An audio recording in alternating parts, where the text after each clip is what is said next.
Talking Memphis Wrestling with Randy Hales is now streaming live on Fun Media at fun927.com and is always on Facebook, YouTube, X, Twitch, and at tv5wrestling.com. Talking Memphis Wrestling with Randy Hales and special guests.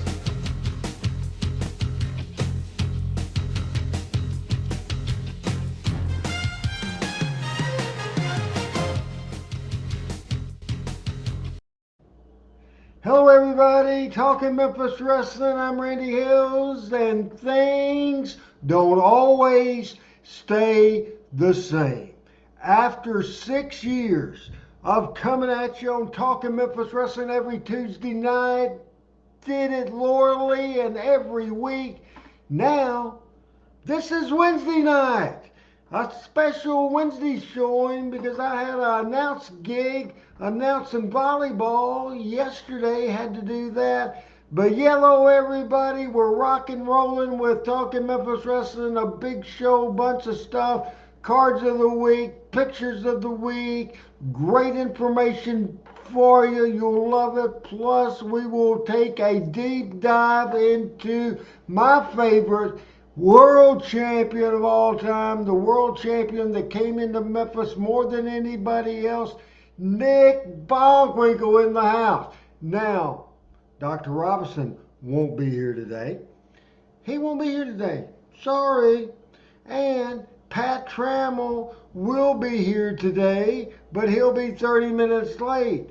Doesn't look like Dr. Robinson's going to be here, man. I don't know what the heck is going on, but I do know what's going on. It's time for First Take Time. Traveling not too far away in Arkansas to Southside, Arkansas, as we get ready to show you Talking Memphis Wrestling, our 38th edition of the year 2025. Here is a educator, my friend, a great Jonesboro and Memphis wrestling historian.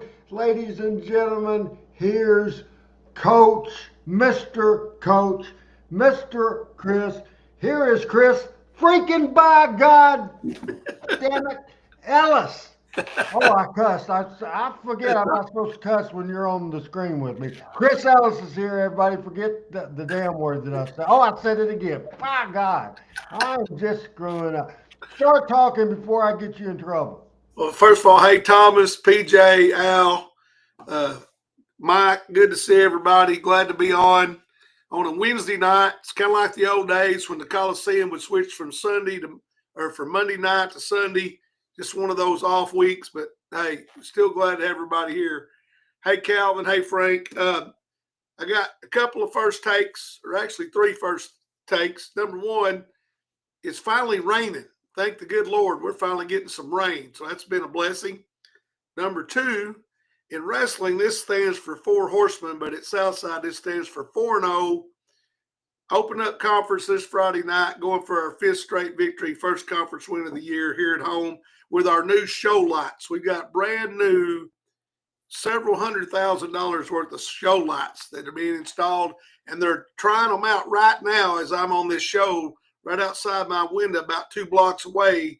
They'll have all that going on while we're on the show tonight.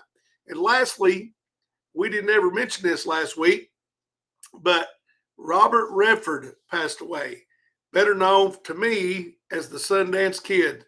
So, you know, when I was a wrestling and Western fan as a young man. So I want to pay my respects, send them out to the Sundance Kid as he's left us. All right, first take time, Mr. Chris Ellis.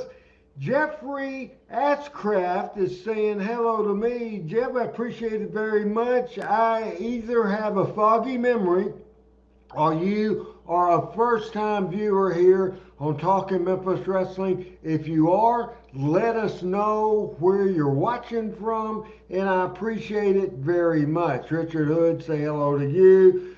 Chris Ellis already said hello to Calvin. I'll say hello to Calvin. Thomas, we talked earlier. Frank Seaton, what's going on? You're back into the United States, I see. Frank Seaton is in the house as well. big Talking Memphis Wrestling today.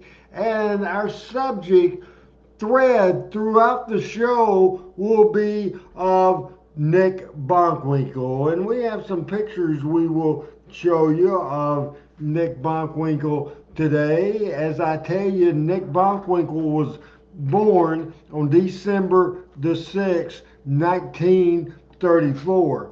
He passed away on November the 14th, 2015. The Memphis territory from way back was always an NWA territory. Jerry Jarrett wasn't happy with the dates that he could get on the world champion, so he made a deal with Vern Gagne. He made the deal with Vern Gagne and the AWA World Heavyweight Champion. And we look at a couple of more of the Nick Bockwinkel pictures, as some of those pictures, he's with Jerry Lawler, as you see Nick.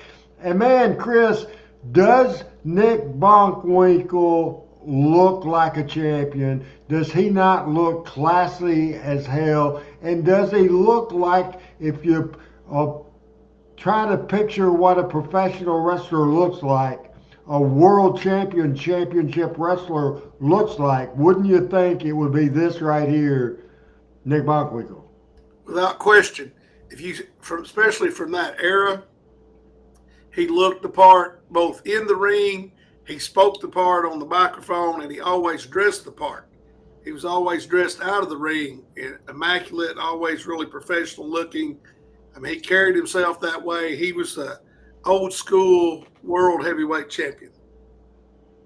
There is no doubt. I just looked at it, and here's the picture from the AWA Championship of May of, I believe it was '88, where Nick Bockwinkel lost. No, that's Lawler ended up winning the world title from Mr. Perfect. This is probably a picture from 1983 or 1984.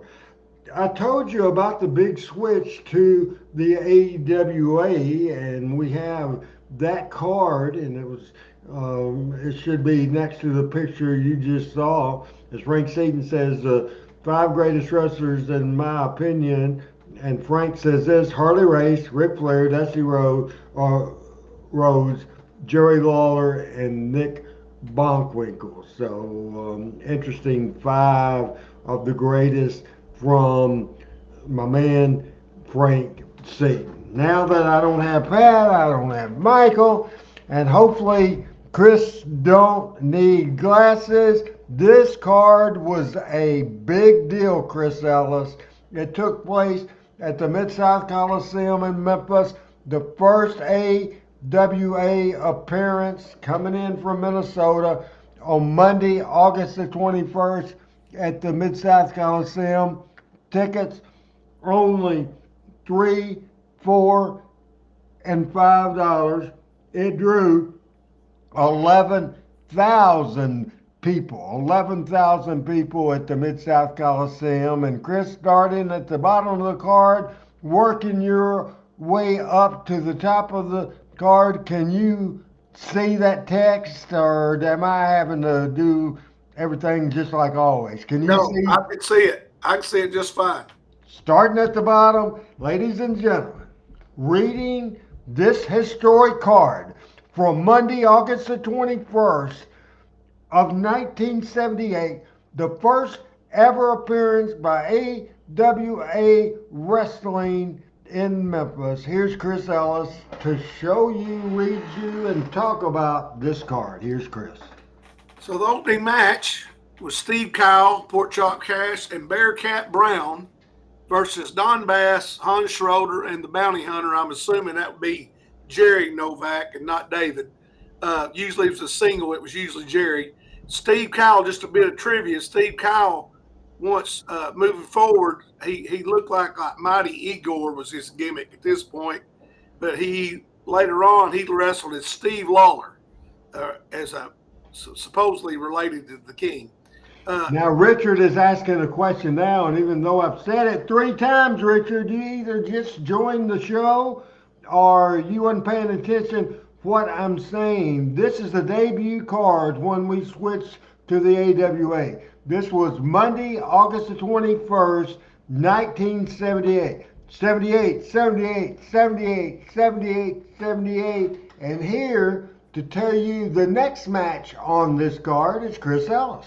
Okay, well, I was going to finish this. Okay. I think this was Bearcat Brown's last appearance in Memphis, if I'm not mistaken. This last time Bearcat wrestled in Memphis. The second match, AWA wrestlers, NWA Ladies Tag Team Title match. Beverly Shade and Natasha, the champions, versus Ann Casey and Sherry Lee. Now, the next match was loaded. Bill Dundee, Superstar, Tommy Gilbert, Dick the Bruiser, obviously from the AWA, and the future honky tonk man, Wayne Ferris, versus Joe LeDuc and John Louis, who were a big time tag team during this time, and Handsome Jimmy and Johnny Valiant, which was actually, I think, the first time Johnny had ever been there and maybe the only time.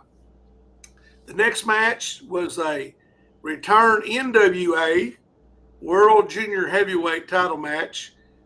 Nelson Royal, who was commonly known as the Junior World Champion back then, versus Jackie Welch, who was a cousin. If you saw Jackie, he looked like a smaller, thinner version of Robert Fuller and Jimmy Golden because he was their cousin.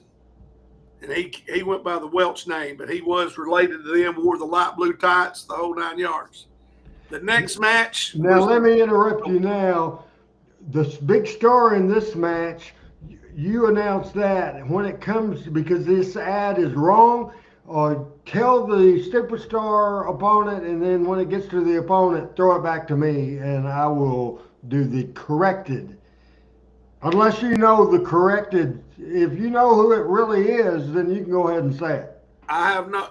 You talking about Vern's opponent? Yes. Yeah, I have no idea. I was about to say that. So the next match was a legendary Vern Gagne, who once again it was one of those. It was one of those people I'd only seen in the wrestling magazines at that point in my life, and so to get him to come to the territory, that was big news. And Mike Sullivan, I have no idea who that is. So because go ahead, there's R.A. no such thing as Mike Sullivan. Long-time mask wrestler, long-time journeyman, and I'm sure you heard this name, Eddie Sullivan was the opponent. Eddie Sullivan against Vern Gagne. And real quick, I wanted to say to Thomas, no, the Valiant brothers were not brothers in real life at all. So it was Eddie Sullivan. Have you ever heard of him, Chris? Not that I recall. I probably should have based on what you're saying to me. But it's not coming to me right now.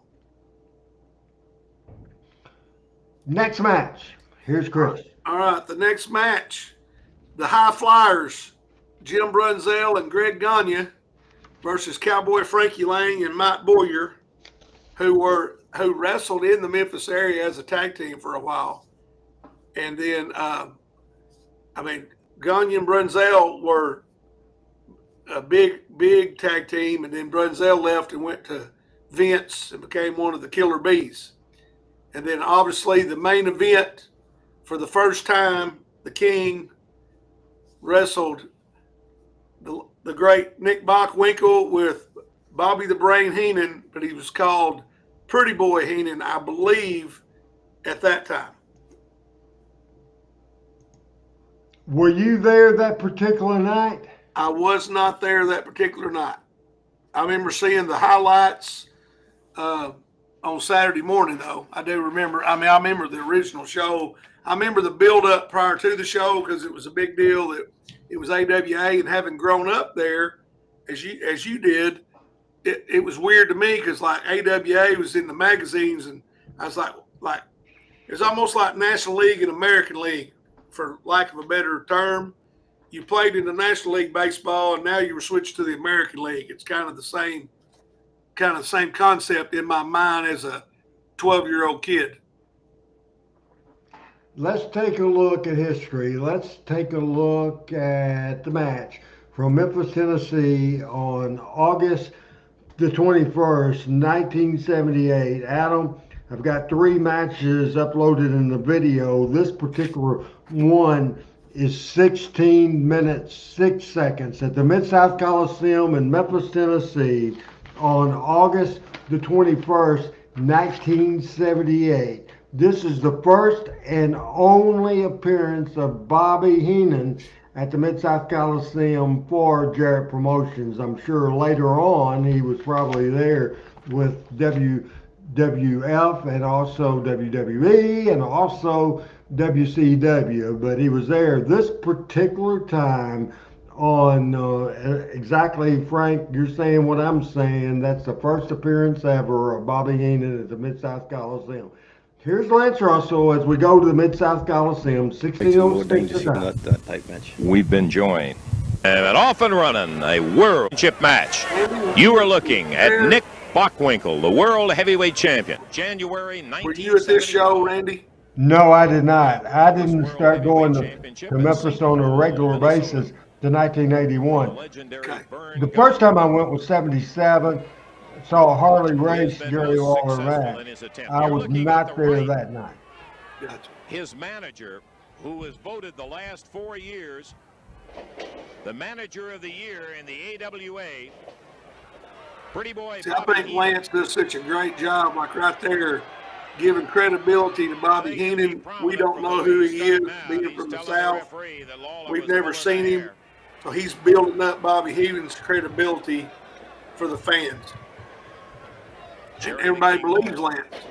Most familiar to the Now, a little inside baseball, I would guess of all the matches Lawler and Bockwinkel had, this would be as the champion, Nick Bockwinkel, going in wrestling Lawler for the first time. I would think, inside baseball, I would think Jerry Lawler listened and Nick Bockwinkel called this match. So as we see the second match in a few minutes, let's compare it and see if we can tell the difference. To the center of the ring, tied up. Hip toss by Bockwinkel. Lawler down. Isn't that a young-looking Jerry Calhoun there? I don't ask that question. I can't see his face. Bobby Heenan. I don't think he has a beard. Didn't look like he has a beard. So I thought he looked younger, maybe. When he first started refereeing, he didn't have a beard. That hip toss on him. What, did Bill Mack quit, and that's how Calhoun got in it, or the split? Over and down. I could blow your mind with the story that I'm not going to tell right now why Bill Mack quit wrestling or quit refereeing. Are you giving it up? Heat with Eddie Marlin is the real reason, but we won't get into that at all. As Ben says, Bobby Heenan is the greatest manager of all time, but I always wondered why Bockwinkel needed Heenan, because he was such a great promo. It's just, you know, Lawler certainly didn't need anybody to talk for him. He had different managers over the years. Just that extra help at ringside for a heel is great. So you see a traditional series of spots, 3 arm drags and a hip toss. How many times in your life have you seen Lawler do arm drags, Chris? Never. That's why you said compare this match. I know just from memory. This style of match is much slower and more basic wrestling, because that's what AWA was. That's what Nick was good at. Lawler, I don't know if I ever saw him do 3 arm drags in 30 years. Yeah, Richard, most wrestling promoters did not like Southern wrestling. Bill Watts didn't, till he hired Bill Dundee and brought in the Rock and Roll in the Midnight and others, and he did the best business that he'd ever done. So he decided he liked it pretty damn good. Yeah, when it started making him money, Watts changed his tune. Dennis Mitchell is watching Talking Memphis Wrestling. How does it feel to be here on a Wednesday? It's different, right? It is a little different, but I mean it's just great to get an opportunity to do it. Tied up. top wrist lock from Bockwinkel. Like right here, top wrist locks. Like you could go through a bunch of Lawler matches and not see very many top wrist locks. Absolutely. Todd says, when Bockwinkel wants to fight him. He came to the was right the place. next The king will Bockwinkel oblige him. Lawler match in 83 or 84? No, I can't tell you exactly, but I would guess 82. Yeah. Mayer, Because he broke his leg in what, 81? Yeah. Lawler's right on top of it. So I think it'd be 82. He broke his leg in 80. He came back in 1981. Pretty boy Okay. Bobby Heenan, who just sat down as the referee Jerry Calhoun was listening to him holler hair. So, and, if I referee knew he wouldn't didn't have pull hair. Said, "Let me brought go, up referee." the fact that I Heenan think said, Nick "I'm Bockwinkel just is trying to calling help this you, Ray. match, how quick would you have mentioned Obliging, that? gentlemen." Oh, I wouldn't have. Bockwinkel Really? steps around Oh yeah, behind. because I've been taught don't do that. You wait for me to do it.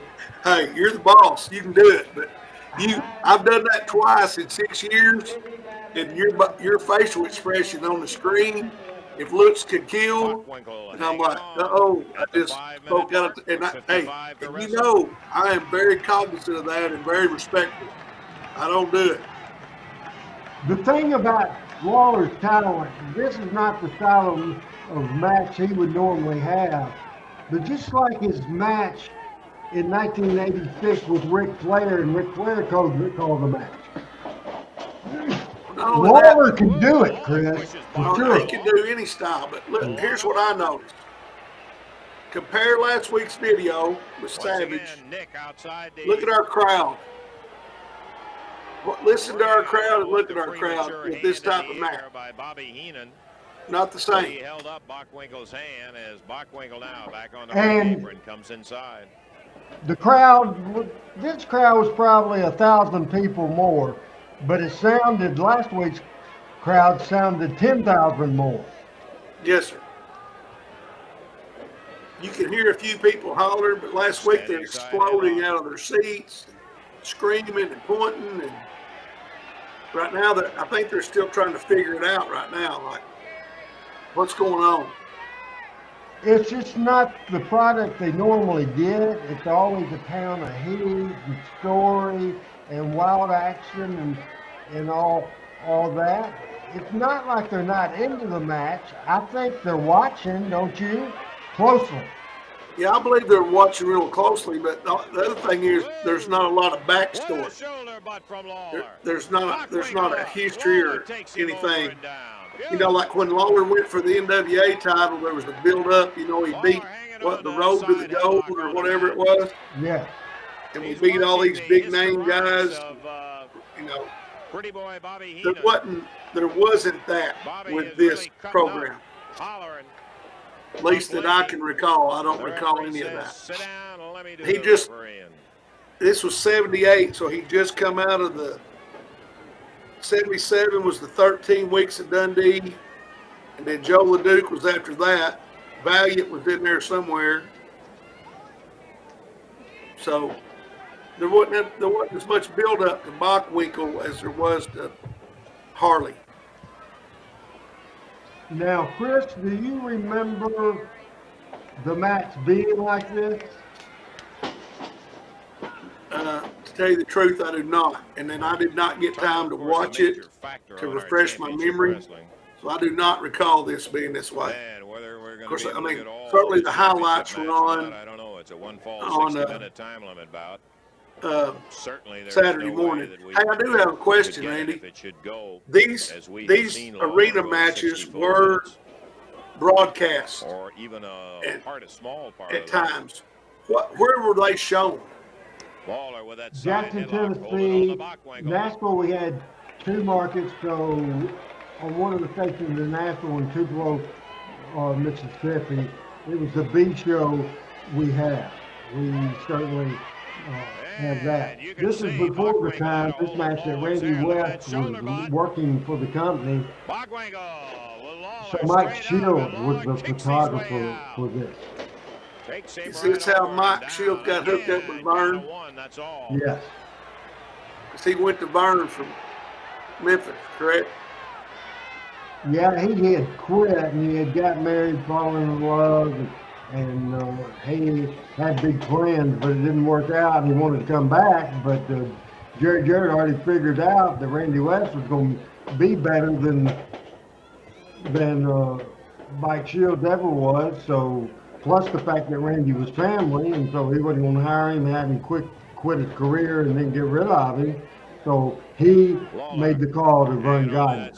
Gotcha.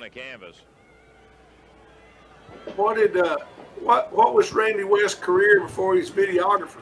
He was in printing. Really?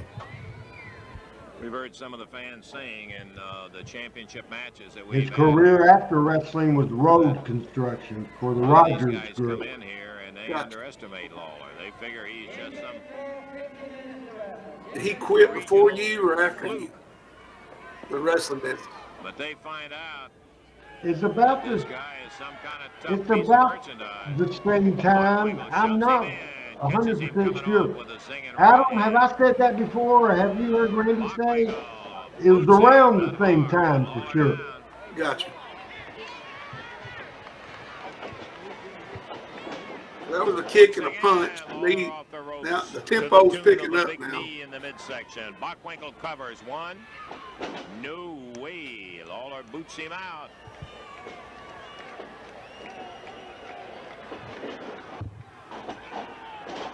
Flying press.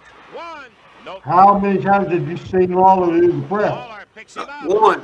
Drives him into the mat. Right here. Bears him over. One.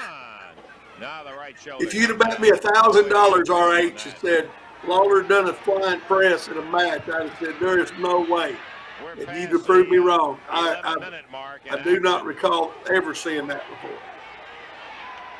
And our Memphis time, is all about running story. title Were you here championship on the wrestling. show a couple of months ago We may when have I to stop showed and the just Al bring in Green, Jackie Fargo as we will hair take versus it hair and match? I believe I let was. you have a chance to see it. 10,000 Conclusion, that was people, almost a conclusion. free although fall Lawler was match, not really and they in were danger. going I think crazy he was the entire hit match. inside Let's out, talk about and heat, Lawler about got story, a 2 count, but got that right not shoulder up. necessarily about wrestling match. Well, you know, like Heenan's great. Everybody knows Heenan's great. But compare him to Hart at ringside right here and the response Hart got from the crowd versus what Heenan's getting. They don't know Heenan. Heenan doesn't know how to play this crowd. It's just it's a little awkward. But now this is picking up in the ring. Lawler and Bockwinkel, just because they're so talented, Bockwinkel holding on they're to that they're standing figuring it out as side they go.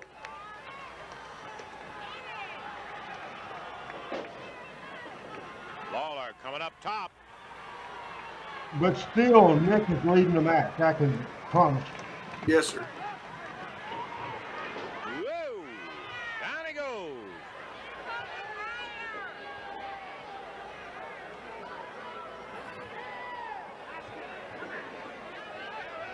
Bockwinkel hanging on to it. Had a little help with the How hair, many and he years? back down again. He is Chris freaking Ellis from Southside, Arkansas. I did a new caption for you earlier, and I don't know if Chris or if Adam has used it yet, but I got a little more creative. Starting to get Nothing by. to get you in Jerry's trouble, angle. though, I can There promise go. you. Oh, it's all good. On their feet. Oh, Lawler rattling him with a broad arm. Catches him with that forearm again. Oh, yeah. We were talking how Lawler can work any style, so can Lance Russell. Yes. Big elbow. You just Lawler starting to unload that Ben big says right they fist now. refer to it as a deliberate pace. Definitely. I was just about to say, Lance He's helped broken. this match in the Oh, Memphis barrel area rips because with of a hand. his commentary that Hammers in brings the Bockwinkel. One, credibility two. to it. Absolutely. And his excitement, his voice is reverberating at different levels. It's not just monotone. Like Gordon Soley calling this match right here would have put people to sleep, in my opinion. You know, because he'd said a forearm to the solar plexus or whatever. People's like, what the hell's the solar plexus? Now, everybody knows what that is. King's punching him in the face. So Right, easy.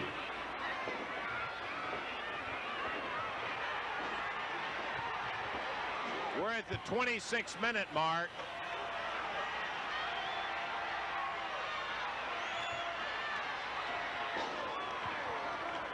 Lawler on the attack. now it's getting more like what we're used to.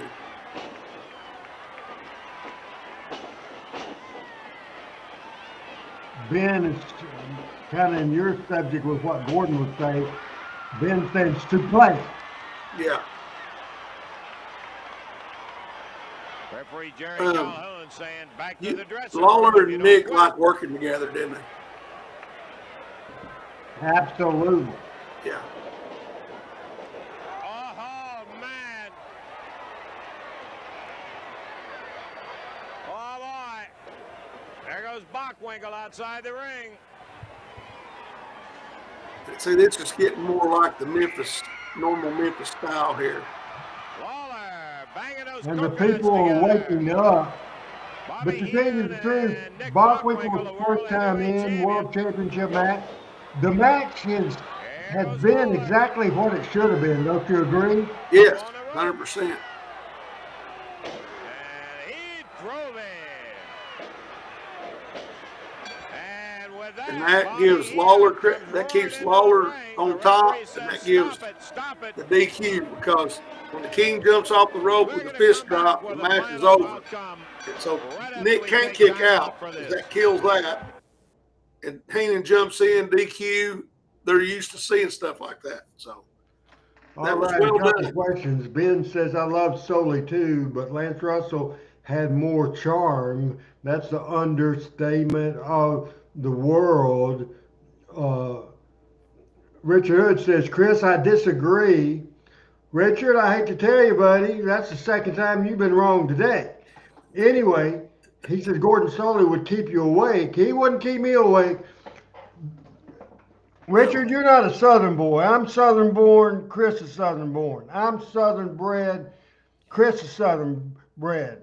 When we, by God, die, not only will we be still Southern bred, we'll be Southern dead. And before we became Southern dead, we were Lance Russell for life. Correct? Amen.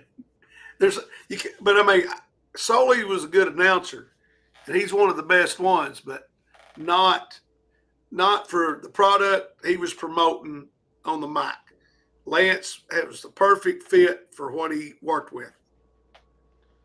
Yeah, I think there is absolutely no doubt about it. And Adam, I am going to get us started on photos of the week, and after this, we'll just go in order after the pictures. But I will get us started by just saying that this is the program that we were talking about from Monday, August the 21st, 1978, with Bobby Heenan, Jerry Lawler, Nick Bockwinkel, AWA World Championship. Now, we are going to backtrack a little bit as Adam is reminding me that when Gordon Soley came to Memphis, Soley and Lance Russell was together at the Memphis studio, Channel 5 was horrible, awful, pitiful, pathetic, and I agree with that. Now, I want to jump back, Chris, to 1977.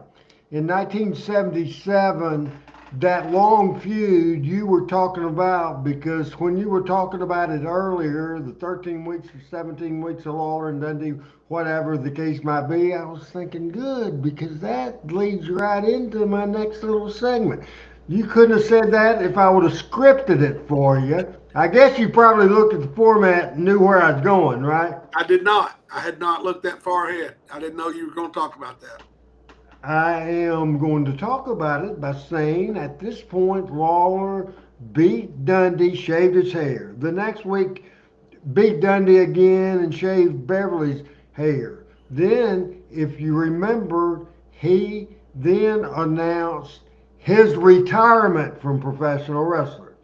He said he was going to be uh, in concert all over the country, and certainly he came to the American Legion Arena in Jonesboro. But Jimmy Hart was was with him during that deal, and this is before Jimmy was announcer. So, Adam, the picture right after the one I just showed, if you can go ahead and show that. So, they announced that Lawler had retired from wrestling. Then, that Monday night, they had a one-night round-robin tournament to determine who would be the next Southern Heavyweight Wrestling Champion. Bad Leroy Brown, Bruce Swayze, Mr. Wrestling, who was supposed to be Tim Woods, but he changed his mind, so it was Dickie Steinburn, Bill Superstar Dundee, who most people was for.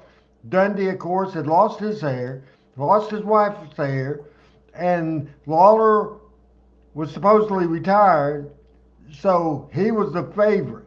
Now, former world champion Jack Briscoe was in that tournament, and making his debut at the Mid-South Coliseum in Memphis, Tennessee, that particular night was handsome Jimmy Valiant. Heard this story. Jerry Jarrett was not going to go. He was going to go with Mr. Wrestling as the person who would win the championship.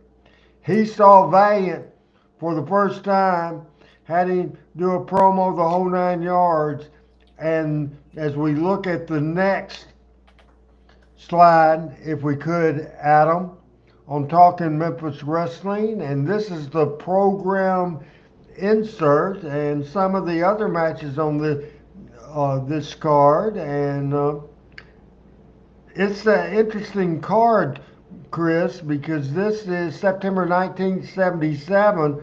Radamias and Butch Malone against Robert Gibson and probably a 15 or a 16-year-old Terry Gordy. Imagine that. That's when Terry would he been wrestling in Mississippi? Yes, sir. Back in those days, and he was very, very young.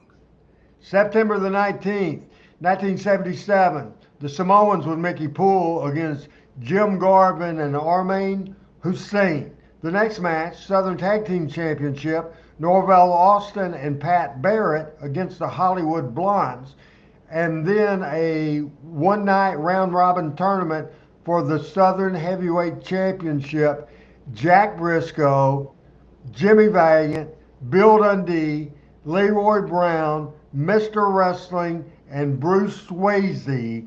That was the card, and that's when we had the debut of Handsome Jimmy Valiant. That would turn into Lawler coming back as a baby face, and the great feud that Valiant did have with Jerry Lawler and drew a lot of money. But do you remember that situation? Real quick thoughts, and then it's first take time in just a minute on Talking Memphis Wrestling. Yeah, I remember Lawler. I remember Valiant coming out during the concert. And then the side piece of trivia to that card, there were 4 Freebirds in history. 3 of them were on that card. Michael Hayes is the only one that wasn't. But 3 of the 4 Freebirds wrestled on that card. Jim Garvin, Buddy Roberts. Yep.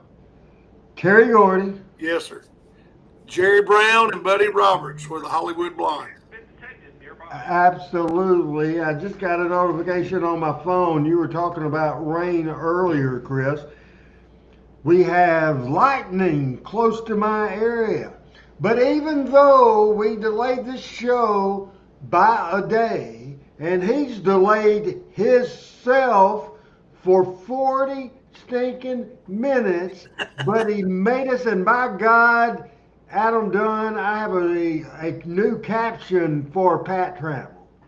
He is the oldest, I think I'm older than him, but as far as tenure on this show, he's been around longer than anybody. He is the man, the myth, the legend. He is our friend. He is a historian in the Civil War, in the World War, in the Gulf War, in every kind of war. He's a historian in the banking industry. He's a historian in Memphis wrestling and Georgia wrestling and all kinds of wrestling. He is a smart son of a... Oh, Chris is on the phone, or I'd have cussed there. Man, that's the thing. I got to watch myself when I don't have to watch myself, but I will take that substitution. I'll watch myself as much value as you bring in the show. Quote Tojo, son of a gun. Son of a gun. Hey, you no good son of a gun. Here's Pat, freaking by God, 41 minutes late. This is Pat Trammell, 41 minutes and a day late, Pat Trammell. All right. How is everybody? Good, man. Good. I keep changing my schedule around. Couldn't change my usual Wednesday prayer meeting. So glad to be here after that, and good to see everybody. Do you have some kind of first take for us? 42 minutes in? I really don't. It's been a hectic day. It's going to be a hectic tomorrow. I'm getting on the road about 6:30 to head to Nashville, Tennessee. Music City, long distance information. Give me Memphis, Tennessee. No, 200 miles down the road to Music City, USA. Pat, what are you doing in Music City? Well, I'm going to try to make a loan a little bit with the bank and head back, and then get ready to go back out to head out of town on Sunday. So anyway, tomorrow's Thursday, I believe. I get mixed up, but glad to have a special Wednesday night talking Memphis wrestling.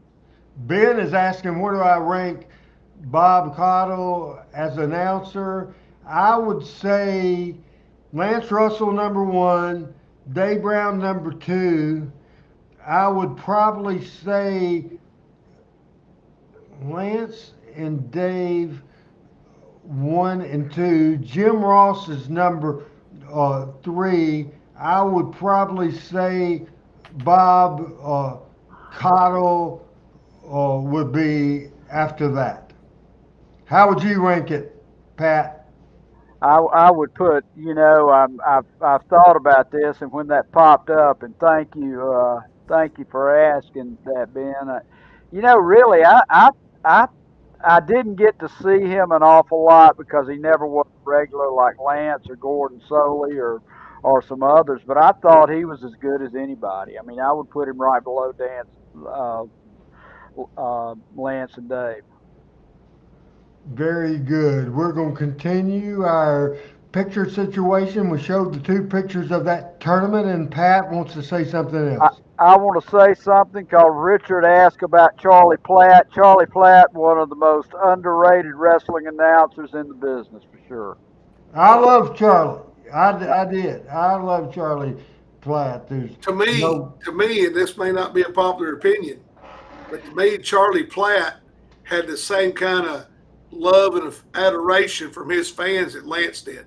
I agree with that. When they did the deal with him in the hospital, and was it Bob Armstrong that supposedly beat him up, put him in the hospital? Yeah, his wife was having a baby.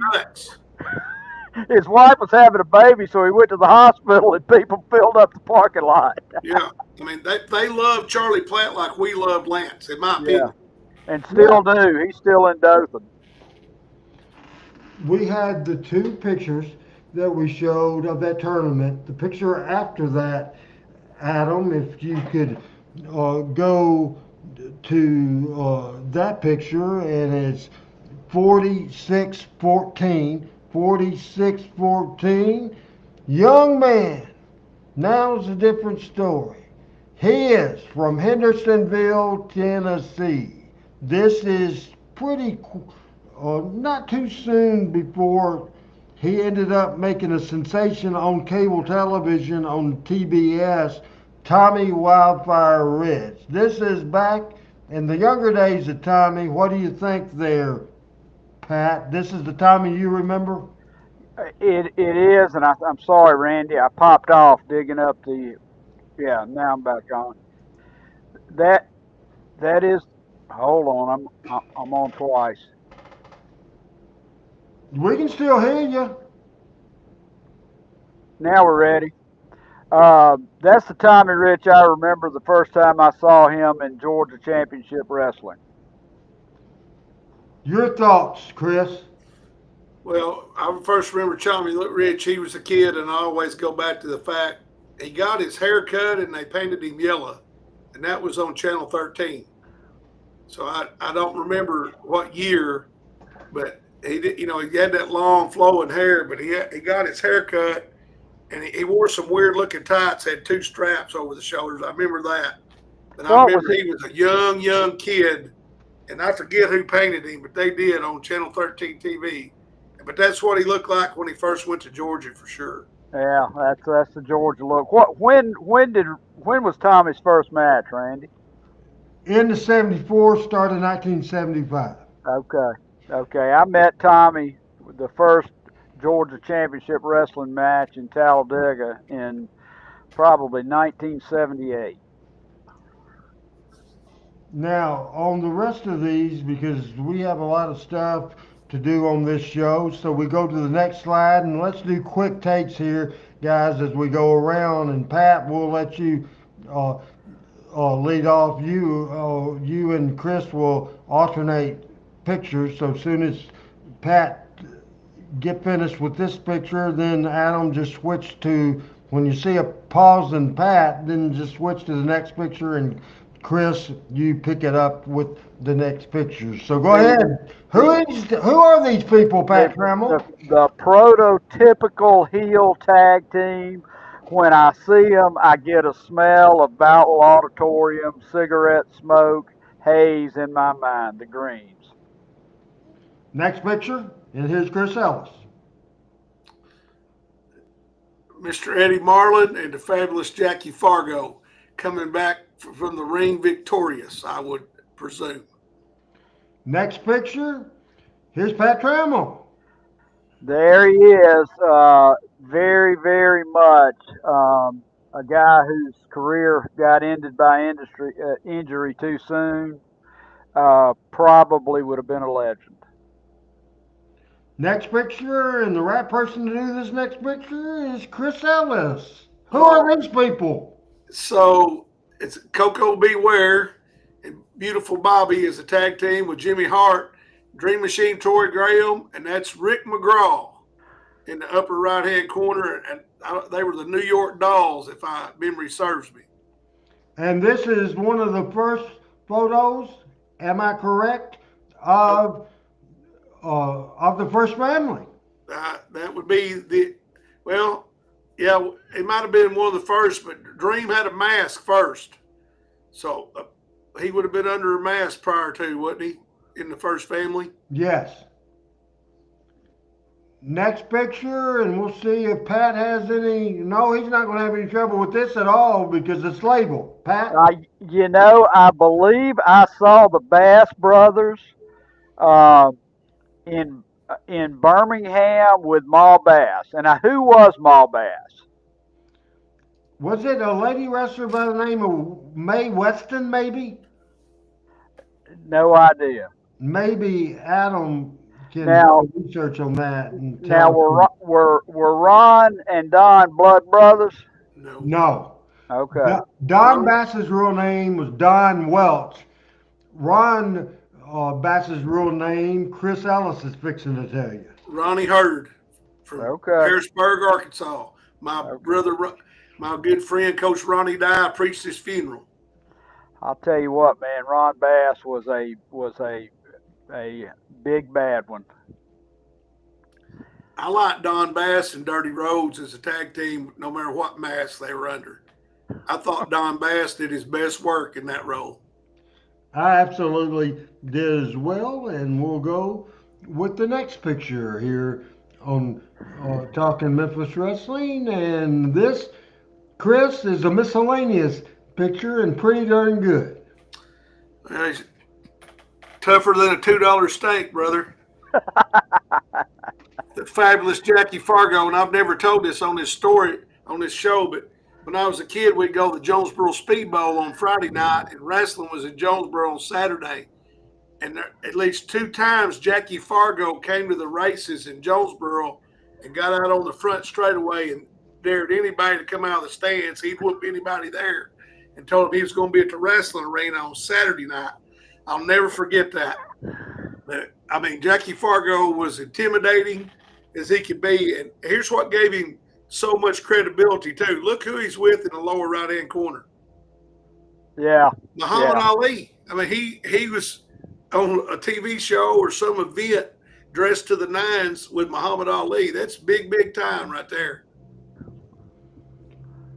Fabulous ones, Lawler and Fargo, of course, Jackie and Roughhouse. Fargo, classic picture at the top left, is world champion, I think, in the Philadelphia or Pittsburgh territory. Just a great picture there. And the next picture, and here's Pat Trammell. Looks like we got Eddie, you got Tommy Marlin, and you got, who's that on the left? That's Ricky. Ricky Gibson? Who's in the middle? That's Eddie, isn't it? Eddie Marlin, yes. Yeah. And who's on the right? Is that Tommy? Tommy Gilbert. Tommy Gilbert, yeah. Rick Yeah. Gibson. Eddie Marlin, Tommy Gilbert. Next one? Chris? Whoa, what it is. Big Bad John. Whoa, what it is. And the fabulous Jackie Fargo, the bicentennial baby. Yeah, I was going to ask, is that the bicentennial baby? That's him. He's the guy who named superstar Bill Dundee. Okay. He named him superstar on Memphis TV. Okay. Next picture. Pat? That is Fargo, and I don't know who he's after. Looks like a young Dick Murdoch, but I know that's not the case. Son of a I gun. thought Tojo. But now maybe Tojo? not. Okay. I couldn't see his face. Okay. But no, I guess it's not because Tojo never wore short that's tights. long You think it might tights. be Al Green? That's long. No. That's long tight. Long tights with knee patches. Well, Yeah. I thought it was taller than Tojo, but Fargo's not real tall either. So yeah, I think you're right there, Chris. All right. I've never seen this next picture this look from Fargo that we're going to see right now on Talking Memphis Wrestling. Have you seen that look before, Chris and Pat? The porn stash? No. I had neither. I have never seen that one. Ever. That's a good look, though. Now, If I had a Jackie Fargo picture hanging up in my office, which I need to have, that's the one I'd want to have. Oh my God! Let's get off that picture real quick. Next picture, please. I was going to say I'm laughing, but I wouldn't laugh in front of him. No. That's a young Jackie Fargo. Yeah, I was about to say that's a 50s era Jackie Fargo. And just a random deal that I found. And let's go ahead and put that the next one up there. This is 4609. And I just like this. It says, anybody that has the guts to get into that ring deserves respect. Only if they respect the sport and get properly trained. Don't you ever forget that. Chris, that's good advice on any sport, any profession. You agree? Yes, sir. 100%. That's why we were talking earlier about respecting the business. And then right now, I got a couple of friends that played in the major leagues, and we talk on Twitter, and these young players don't respect the game. The other day, there's a game, it's a 15-1 game or whatever, and the guy's team's getting beat. He hits a home run to make it 15-3, and he gets around the bases and making hand gestures. It's embarrassing. Like, respect the game, train them right, respect the game. Wrestling, go through the proper training, and they used to make you respect it because they would beat the crap out of you when you were training. Pat, did you like that? I like that a lot. That's true in wrestling and in life. In life, for sure. I want to do something a little different now. I want to go full screen with me for just a second. As he's working on getting me full screen, and on the captions, the latest caption that's up there from me, I don't know what it is, just throw a caption up there of mine. If you go to the captions, and we see, and there we go, Randy Hales talking Memphis Wrestling founder and executive producer. I'm Randy Hales, and this is Talking Memphis Wrestling. Now go full screen with Pat Trammell, and Pat will talk about his description. There on the caption we have of our man Pat Trammell, and there is Pat full screen, and we're waiting for Adam to put you up there. Hey! Read it. Right. Longest tenured Talking Memphis Wrestling panel member, history buff, and historian and banker. Does that describe you, or should I throw in father and husband? Well, now I'm running out of spaces, man. Well, I think history buff and historian is redundant. So, but no, I like it. I like it. All right, take his ass off the screen as quick as you can, Adam. All the respect shown. All the respect. Stay right there, and let's come on screen right now, full screen, and we'll do the same thing with Mr. Ellis. And Mr. Ellis, we'll see if, of course, Pat has to be disagreeable. He bitched at me about how I described him. So read your description there. Long-time educator and coach and Memphis wrestling historian. I would say that's a pretty good description. All right, Talking Memphis Wrestling coming up on the first hour. We're going to reset the show, take a little break. This is how we open. This is how we're going to do it again. We'll be back in about 20 seconds. We got more video coming up and a card to tell you about. We'll be back on Talking Memphis Wrestling.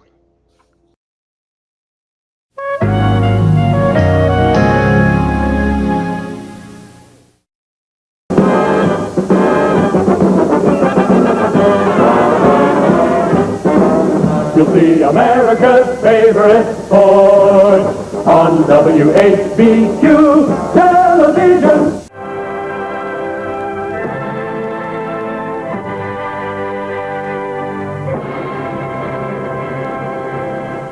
I want to read you a card from December 27th, 1982 at the Memphis Mid-South Coliseum, 10,086 people.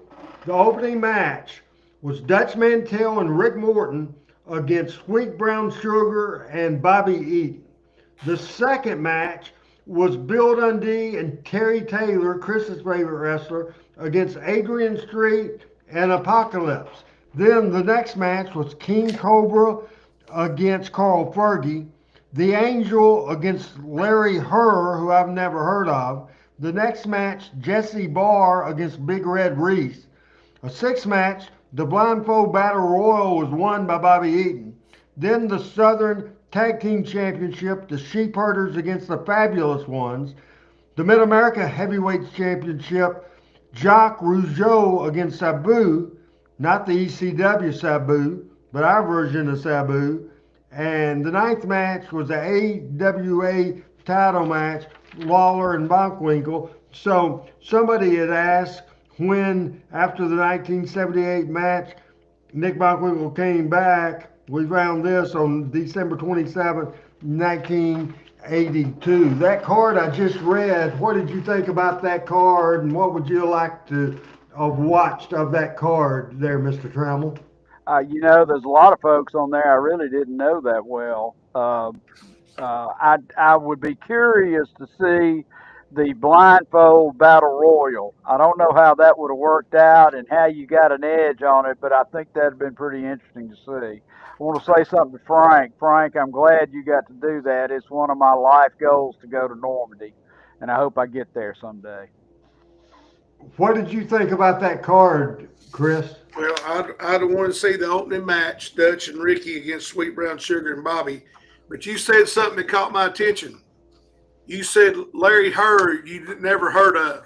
He wrestled 2 matches later behind Terry Taylor. That's all you got to know.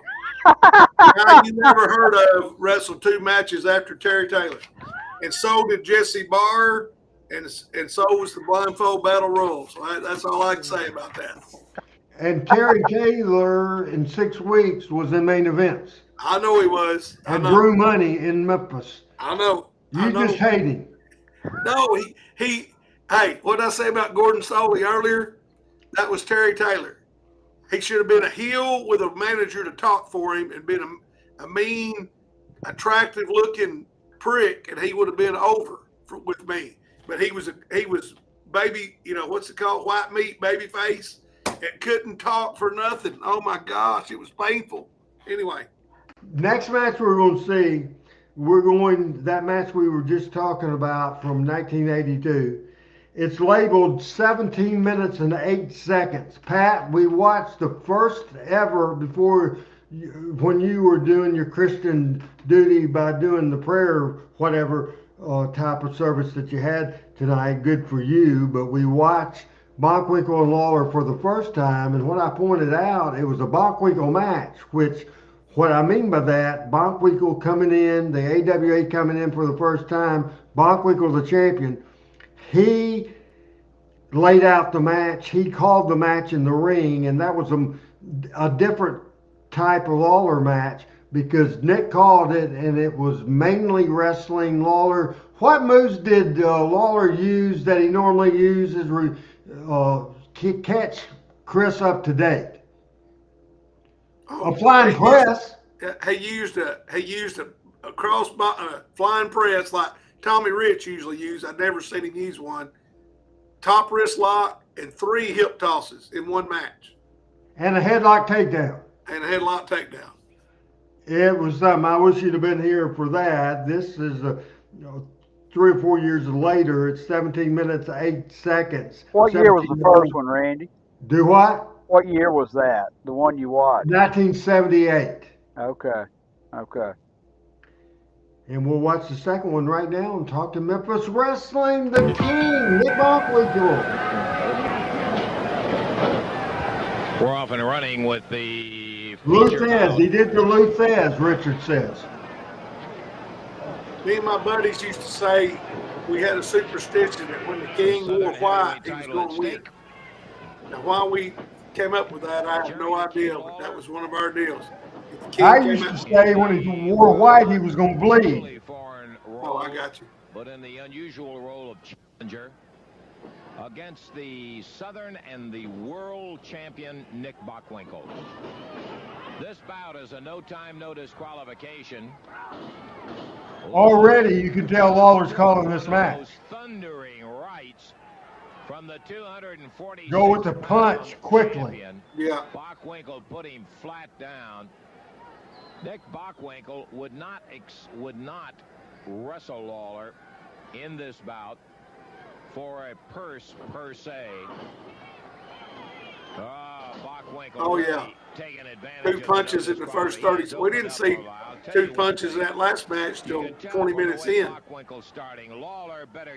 That's my point. The difference. And when Lawler always told me that. So the second time Bockwinkel came in, he said to Lawler, said, "You know the town. You call the match." And so that, Pat, shows you the professionalism of Nick Bockwinkel, because he realized, even though he's the champion and he's the heel, he realized after the first encounter, Lawler knew the town more than he did, so he told Lawler to call the match. So does that make you respect Nick even more? Well, it does, and it shows me the respect he had for Lawler. So, Randy, how many opponents you think Bockwinkel worked with that he allowed to do that? A handful, maybe? Maybe Dory Funk Jr. This is the most important match he has ever had with a champion. Vern? Maybe Vern, because he owned the company. When Bockwinkel is on top of him, Since This the is a opening complete different bell, Nick has been match altogether. I was just about to say, if you could put them side by side and run them simultaneous, it don't even look like the same two guys working. Well, Bockwinkel's working Memphis. You know? And Bockwinkel wearing out his own right hand as he Pat, is I sliding certainly wish you over would have been around here and for telling that the match we referee, showed earlier. don't try to interfere. To the midsection. Oh boy. This Lawler is Lawler can 101. Sung all over the entire Mid-South Lawler can sail. Coliseum. Nick Bockwinkel, I guess the only word is abusing Lawler right now. He is really from the opening bell jumping. Abusing him. Jerry should have had his mind set on opening very quick. Not that he really had a chance, because Nick started out. Bing. And look at the referee pulling Bockwinkel back. Nick turned around. I believe he'd have slugged the referee if he'd have been close enough. Calhoun got out of the way. Lawler being worked over by a real pro in Nick Bockwinkel.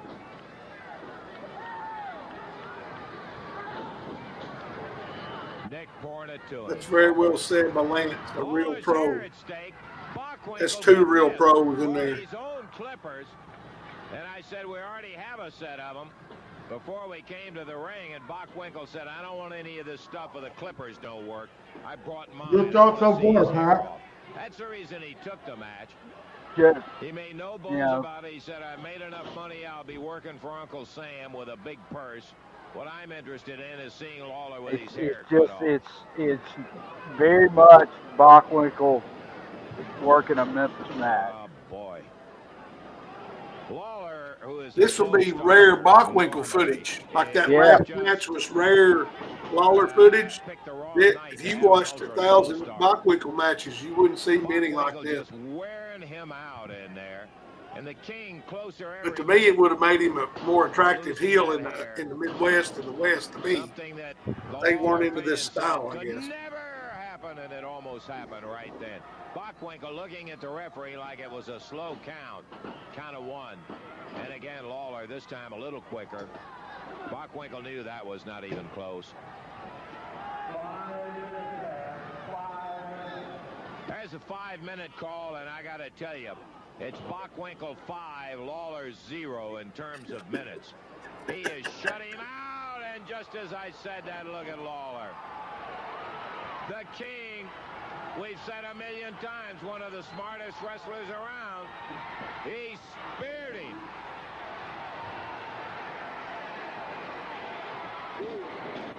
And Bockwinkel goes down.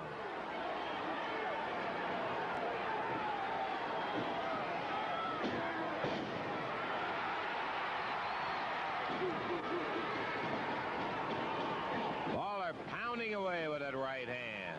The way Lawler could time that fist with that right knee hitting that mat to make that sound is unbelievably good. Ben says Minnesotans would rather see a headlock takeover than a fight. Probably so. It was all about what territory you were in. These people played in Memphis, Tennessee. So this is what they were conditioned to see, right, Pat? Yeah, absolutely.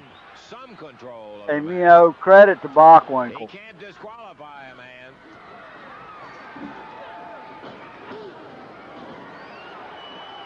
Lawler now. Payback time.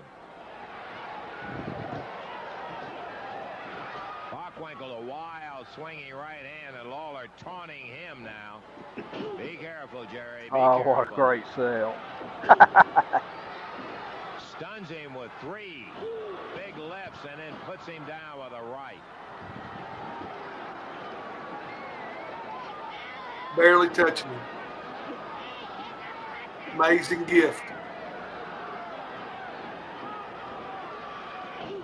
It had to be the best punch Bombs him with that ever. right hand again. Picks up Bockwinkel's towel and goes for the throat. The referee coming over trying to pull him off of there. He has no intentions of breaking, as it's a no disqualification match.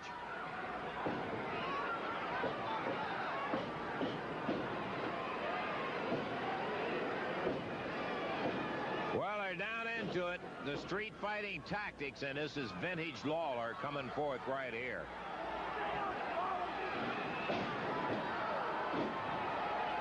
Bockwinkel being true to On both guys, this is just the easiest thing to explain. This is two professionals, Pat, at the top of the game. There's no flaws. This is perfect. So this is 78. No, this is the 82 match. We saw you didn't see the 78. This is 82. This could be it. But Bockwinkel puts a leg up on the rope, and that's going to break it. I don't believe he could have ever kicked out of that, but he was too close to the ropes.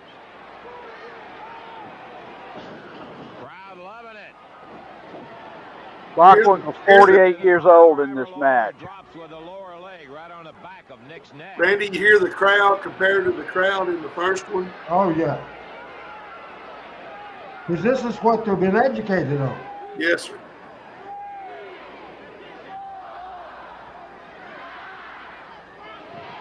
The count going on Bockwinkel. He's under the rope at 8. Lawler helps him up and takes a right for his trouble. I was saying that tongue-in-cheek. Jerry had a hold of his hair and was jerking him up. Pat, one thing our viewers can't see is that Adam continuously writes comment in our private chat, and Adam always has great comments, correct? Oh, absolutely. Boy, now Bockwinkel coming back on Lawler. Lawler had an excellent burst of about 3 minutes. 3.5 minutes. Ben, the truth of the matter is in a street fight now, or even then, there are no rope breaks. It's whatever Man, this is not the wrestling you have come to the expect from territory you're in and how the rules are interpreted. It was different Open his right eye, in different places. and he just kicked Lawler full force right in the face. Here's the thing about the heels, Pat and Chris. You have to be able to get vicious and have that killer instinct. And Nick Bockwinkel is a classic world champion, but when it's time to get nasty, do you see what I'm talking about, Pat? Oh, yeah. Nick can get nasty. Yeah. And right here in front of us, Nick And I'll tell you, Lawler is selling like Ricky. Remember, no disqualification. So are you at this one, RH, in 82? Yes, I definitely was here. Okay. You might see me there somewhere. Well, I was looking for you. That left eye is slammed again, or the right eye. And Bockwinkel really taking delight in this. Lawler always bled, or seemed like he always bled over the right eye. That seemed like a common thing for him to bleed in the right eye. For 3.5 minutes, he's When done. Lance always talked about him bleeding, he talked about his eye being split Crowd open. trying to bring Jerry along to help him get back. Lawler slammed into the chairs back into the front row. We're standing. Toby, right you're over it. absolutely It's right. his right eyebrow that has been cut. And Bockwinkel again nails Lawler hard. So this is what I thought Nick would have been a better heel in the Midwest.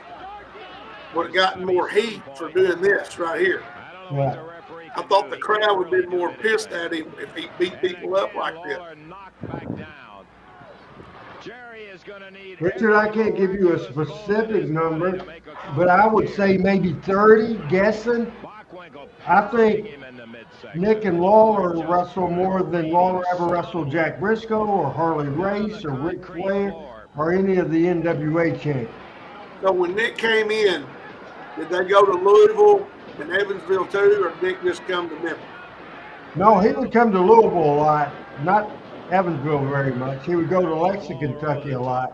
Okay. And again, this is a Memphis style match. So, like, Nick came in for a week and, like, kind of worked the whole week.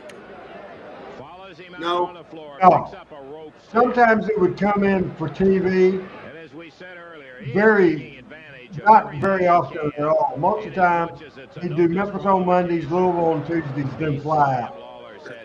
See, because in Burns territory, from what I've read, they only work like 4 days a week.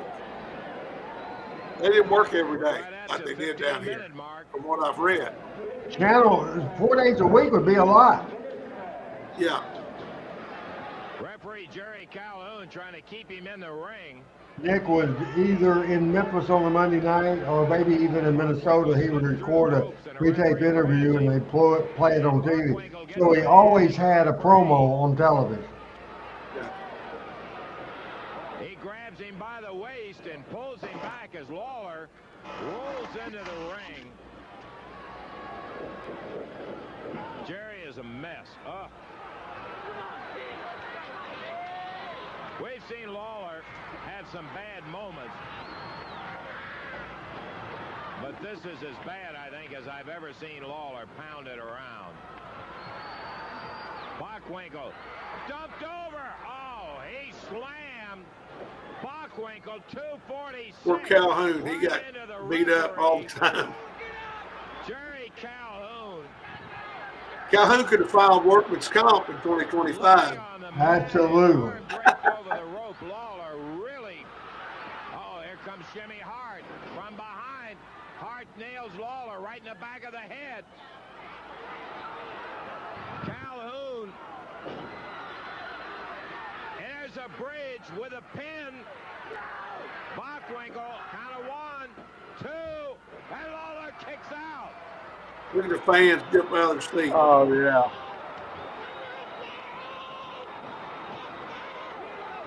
Hart jumped in there while the referee was down. Lawler beat it, though.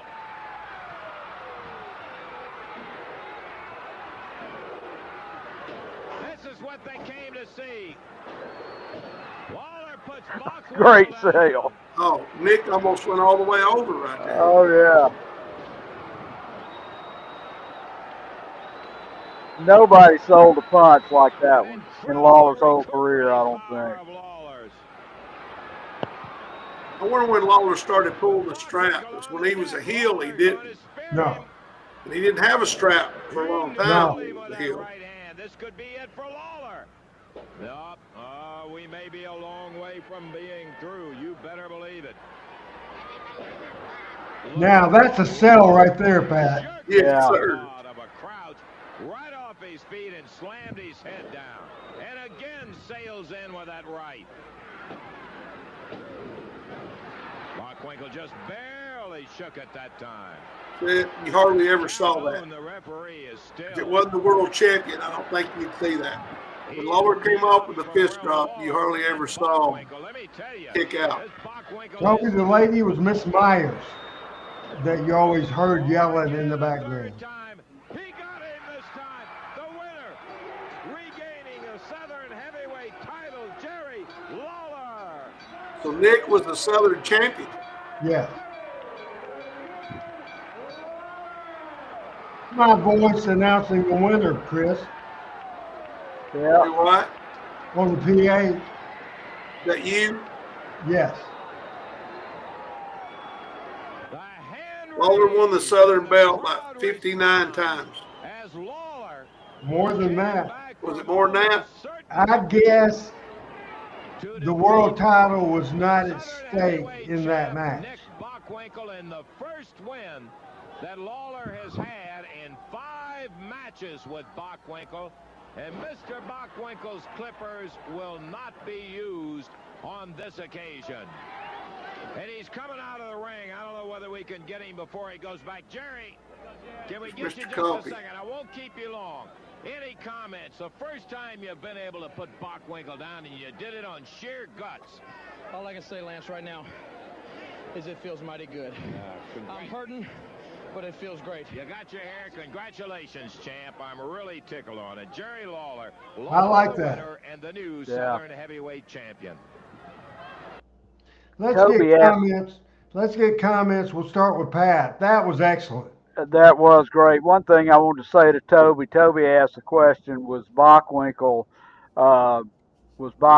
that well spoken outside the ring? If you can get on YouTube, Google Nick Bockwinkel Hollywood Squares.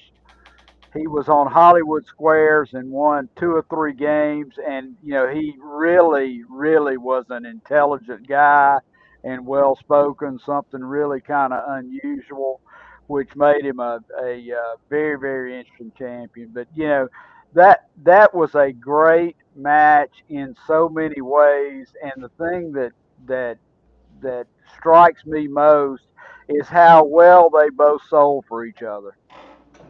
Great stuff. I mean, it was just, as I watched that, just that wrestling done right. Chris, quick thoughts of that and compare it to the first match. Well, 180 from the first match, the crowd response, the whole way it looked, the optics of it all. But as I've said on this show many times, wrestling is an art form, and that was an art form. Absolutely, 100%. Coming up in a few minutes, a match that Pat really wanted to see. We'll have that in a few minutes. In 1986, Jeff Jarrett, Nick Bockwinkel. It was Jeff Jarrett's second year in the business, and we will have that in just a few minutes. Ben says, after watching this, it's a shame that a whole generation of fans think of Jerry Lawler as the guy that said puppies on Monday Night Raw. Jerry Lawler is a lot more talented than saying just puppies because he's a hell of a in-ring talent. Pat. Oh, absolutely. There's no question about that. And I get what Ben is saying. And if you weren't born in an era where you could see Jerry Lawler work, which is like why I love what we do each and every Tuesday, once a decade Wednesday night, uh, is keeping this alive. We're going to give a couple of cards right now. On the card section, Adam, find card number 4546. And this is interesting, Pat, as we go to 4546, because at this point, and the date of this is in September of 1959, that is when wrestling every week was at the Hippodrome, and you see that in case of rain, matches will be held at the Hippodrome. This was at Sulphur Dell Ball Park. Sulphur Dell Ball In Park. in Nashville? Yes. Okay, never heard of that. Heard of the Hippodrome for sure. Starting with the first match, working your way to the main event. Read this card from 1959, and let me say the first name you'll read is Toru Yamamoto. I'm wa- I'm wondering if that's Tojo Yamamoto. But go ahead.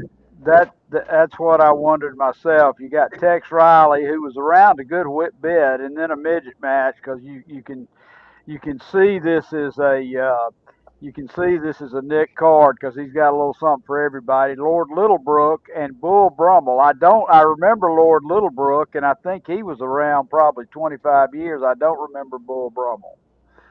Uh, Leaping Lanny Schnee and Kenji Shibuya. Don't remember them.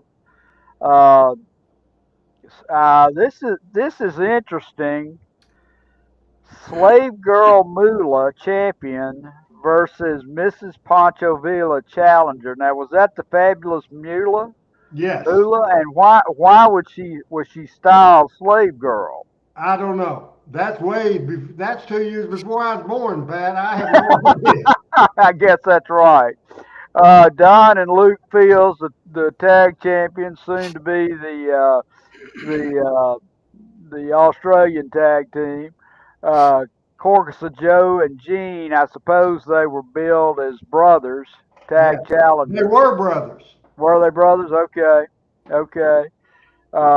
And then Irish Mike Clancy, who I remember seeing. once or twice.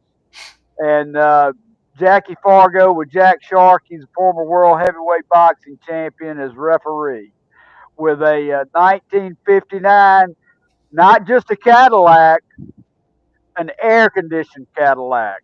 All right, man. Fantastic from 1959. And Adam, I want you to come off the picture real quick, if you don't mind. And we have a first time viewer. Stop the presses, ring the bells. Man, here we go. Pat, this is a young man, JP McCormick, '09. Now, JP, let us know where you're watching this show. He is a first-time viewer of Talking Memphis Wrestling. He's loving it as a youngster, a younger fella. So, Okay, all right. JP, where you from? How old are you? And JP coming back on and he says, laughing out loud, the air conditioned caddy, what a prize. And I guess in 1959, there wasn't, not every car had air conditioner on it, right? I remember our first air conditioned car was a 1968 maroon looking Oldsmobile something. And it was, I remember we couldn't run it all the time because it burned too much gas. All right, and Richard, let's get his comment up there because he says, Pat, Randy and Pat, the Moolah got the slave girl name for being a valet for the Elephant Man. I thought Richard was younger than me, but now he's probably older than the three of us put together if he knows that shit.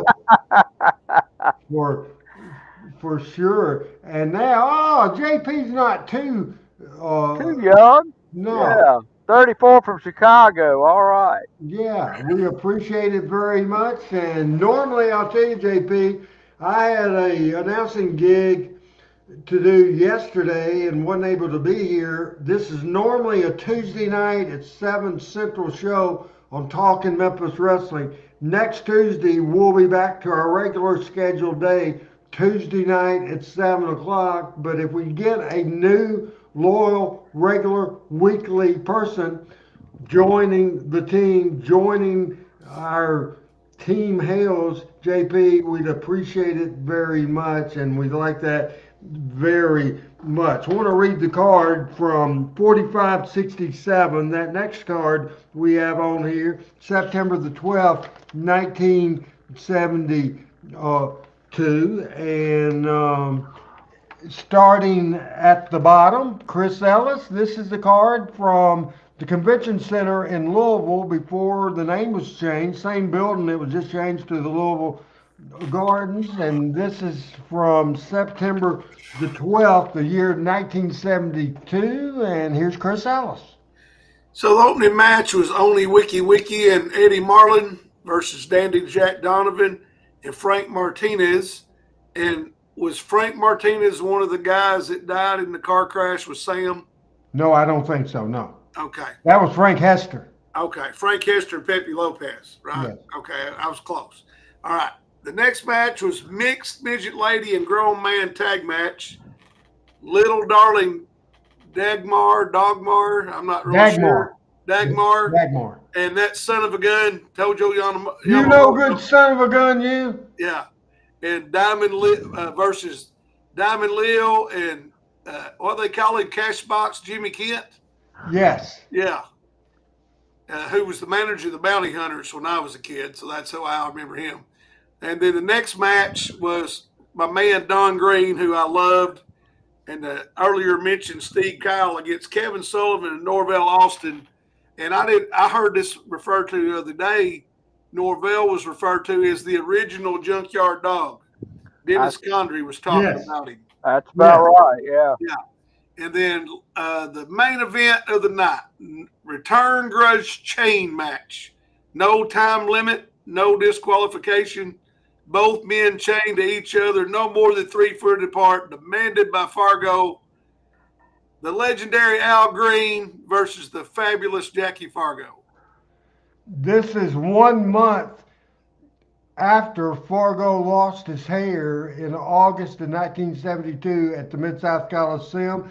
Pat, what did you think about that card? I'm thinking I would pay money today to see that card. I mean, there's so many great wrestlers on there, and there's, Love would have loved to have seen a early to mid 20s Kevin Sullivan, Norvell Austin, and I don't know who Steve Kyle was. Uh, but I tell you, that's a card right there. We'll So do one more card before we get into watching the final Nick Bockwinkel match of the show, and we'll go to 45-66. This is interesting to me as oh no, let's skip to the one right before 45-65. It's a generic thing, and this is just in the newspaper, Pat. This is interesting. Compliments Nick Goulas and Associates Incorporated Professional Wrestling Wednesday nights, Fairgrounds Arena at 8:30 p.m.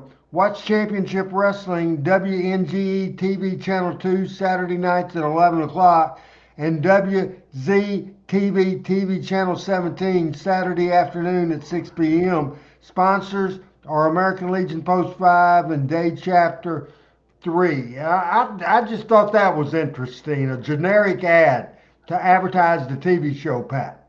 I suspect, I don't know if that was in the newspaper, but I suspect if it was in some special, special production of something, maybe high school football, maybe something like that, because they're not advertising specific matches. No, it's advertising the TV show. Now we'll do the final card of the show. This is interesting to me, and it's from September the 12th of 1972. Wrestling at the time was at the fairgrounds every week. The bigger 5,000 seat building was at the Municipal Auditorium, which is a much more expensive card, expensive rent at the Municipal Auditorium downtown Nashville. It starts with two big matches to open the card, and then Pat or Chris will let you read this card. A wild tag battle was next. the wild tag battle between the Benny and Billy McGuire, the McGuire twins, who at one time were in the Guinness Book, being the largest set of twins in the world. It total weight of 1,350 pounds. And before the two opening big matches, look at that little paragraph down there. Hank Williams Jr. and many nationally known singing stars will be honored for this card. Hank Jr. Imagine what that would be like today. Oh, yeah. Yeah. I didn't So, notice that. Yeah, men's midget match. Bobo Johnson at 99 pounds. I guess 100 was, you couldn't be a midget if you're 100. And versus Little Tokyo. Then the Grudge tag title match. Ron and Terry Garvin with manager Jim Garvin against Fabulous Jackie Fargo and Eddie Marlin. And then return tag battle, no time limit, no DQ, two referees. Glenn Sutton, guest referee, along with George Goulas, who in the lower right-hand corner said he was the matchmaker for this card. Special NWA licensed referee. The Fabulous Kangaroos with Sir Steve Clements against my man Don Green and Lorenzo Parente, who I do not recall who he was. And one thing Adam says in private chat, as you can see in that ad, the second picture on the left under Fargo and above George Goulas, it says it's Eddie Marlin. I know Eddie Marlin. I don't know who the hell that is, but it's not Eddie Marlin. That's Jim Garvin. Is it? Yeah, that's Jim Garvin. Yeah. That's Jim Garvin, where it says Eddie Marlin? Yeah. Yeah, that don't look like Jim Garvin to me either. You don't think so? Or is it Terry Garvin? It might be Terry Garvin. Which one was the effeminate acting one? Terry that's Garvin. who that is then. That's who that is. That's exactly who that is. Now, tickets sold Monday and Tuesday in the lobby of the Sam Davis Hotel. So when is this, Randy? as let me get to that that card just a second. Pat is we're reading that card. I would say this would be mid-70s. No, it's earlier. Uh, it's earlier than that, and I am trying to find September 12th, 1972. Okay. Okay. That is the card right there. As It's interesting they use the phrase Super Bowl because it's in September. So that's not, and then the Super Bowl phrase didn't start being used until the early 70s. Maybe 72 when the Dolphins went undefeated. That phrase was That's right. not commonly known. It was the NFL championship. That's Correct. right. Correct. You know, Michael has told me that if there are misspellings or if there are goofball stuff in a wrestling advertisement, that means Nick did it. I mean, seriously, he says he couldn't spell, and he got stuff confused all the time. So that's a Nick Goulas deal right there. All right, now we're going to jump up to 1987. Now I'm going to read you the card for May the 4th, 1987. The week before this May 4th card is the famous week that it was Lawler and Idol in a cage. Tommy Rich came from underneath the cage we saw a few weeks ago, and Lawler had his hair shaved. That was on the week before May the 4th.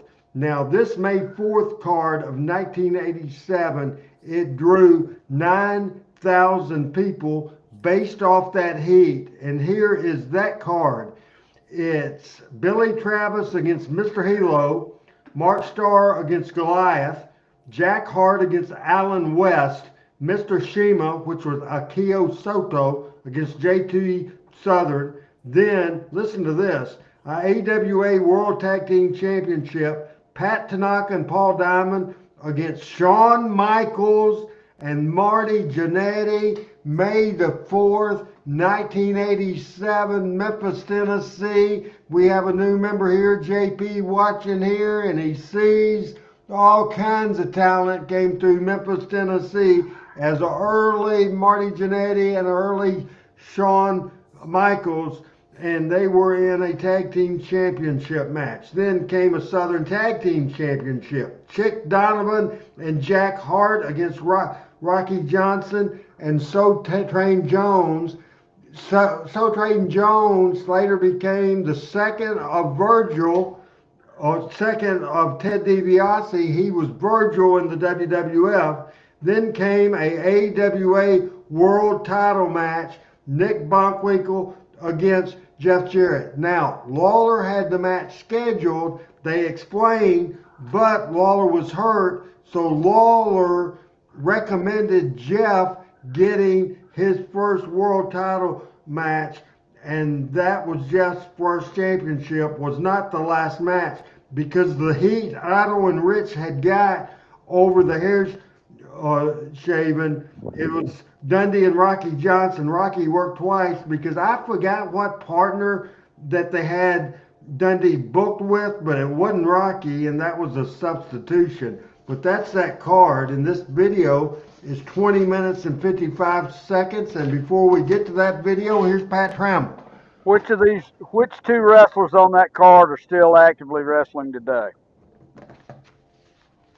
I got to look at the card. Chick.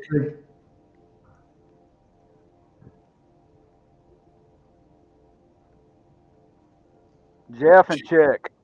Jeff and Chick. Yep. Chick died at 78 years old, still wrestling. Ain't got an ounce of fat on him. I got something too, Randy. My favorite Dundee interview ever is prior to this. He's in Florida. He comes back and he says, he walked into TV in Tampa every week, and the guy sitting there said, "Hey, they cut your buddy's hair." It's the first time I'd ever heard this. He says, Idle, Las Vegas, the only time you've ever seen Las Vegas is flying over it in a plane. Yeah. You live in Pensacola, Florida with a fat wife and some mangy dog or something to that effect. Yeah. And I'm sitting there just going, he's shooting on. I didn't know what that meant back then. But, I mean, he goes, I wanted to be the one cut Lawler's hair. He's pissed because they did it. So he's going to take up. He said, I ain't here to take up the mantle for Jerry Lawler. And he's mad because Otto and Rich it was great. That's my favorite Dundee interview. Richard Hood is correcting you, Pat. He says Tommy Rich still wrestles. Well, that's true. That's true. Does Tommy still wrestle? Oh, all the time. Oh, I didn't know that. Yeah, absolutely. Almost every weekend. Tommy I'm corrected, Richard. Thank you for that. Yep. We'll go to this 20-minute, 55-second match. This is going to put us over a couple of minutes, but then we'll do a close, and so we'll get that in. This is Nick Bockwinkel, and this is so smart. And they did this so smart because Jeff was over as a babyface, but he hadn't worked his way up for a world title match. The credibility was Jerry Lawler was injured the week before, and so he recommended and asked for and gave his title shot to Jeff. That takes the heat off the promotion. That's pretty smart, don't you guys agree? Yes.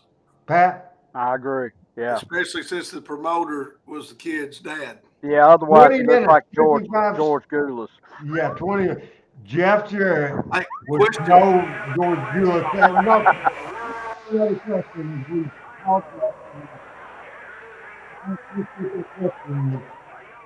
RH. Okay. Anyway, it drew 9,000. Is this the biggest crowd until Monday Night Memories at this point? This is 87. No. When Lawler came back, Okay. it drew more. Okay. And this is just a veteran against the young guy, the veteran trying to take advantage. This tells you how good Jeff Jarrett is, because this is not the Tennessee style. And this is 6 years after the first match we watched today, because this was in 1986 as we pick up the sound for this. Jeff was like a good basketball player, wasn't he, Randy? He's a good athlete. Yes.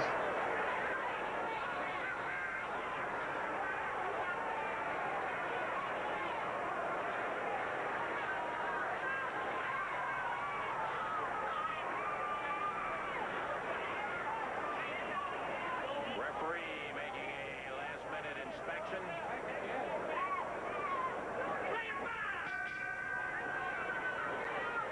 Nick Bockwinkel calls for the bell, and we're off and running.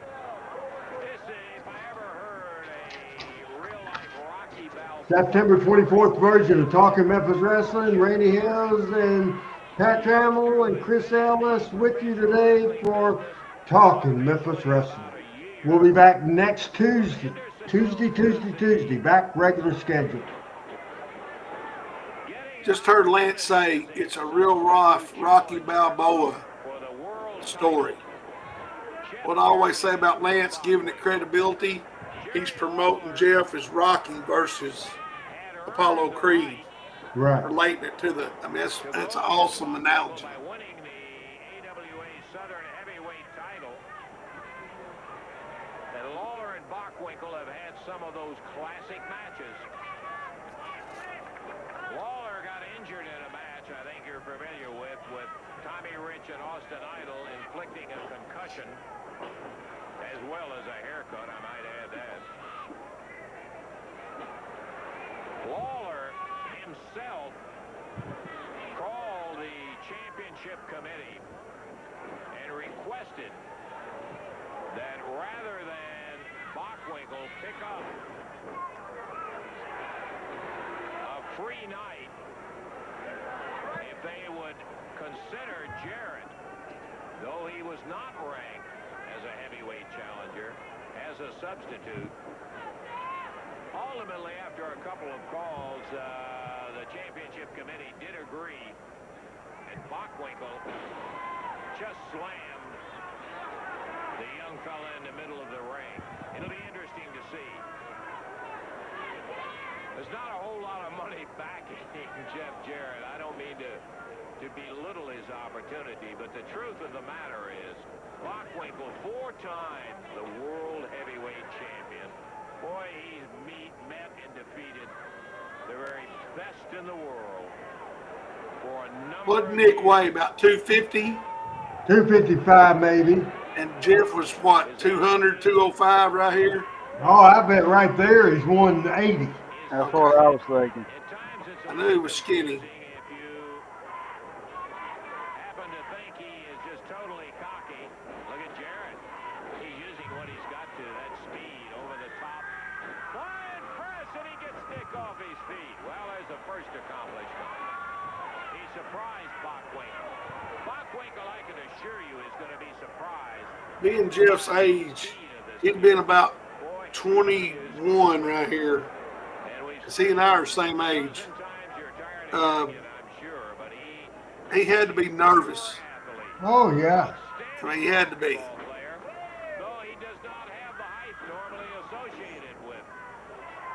Because he was brought up, this is less than a year in the business, the Tennessee style. This is the Nick Bockwinkel match. Yes, sir. Yeah. To this point, Randy, what was the biggest match Jeff had probably had prior to this? Probably in tag team matches against Dundee and Landale, maybe with Lawler as a partner. Gotcha.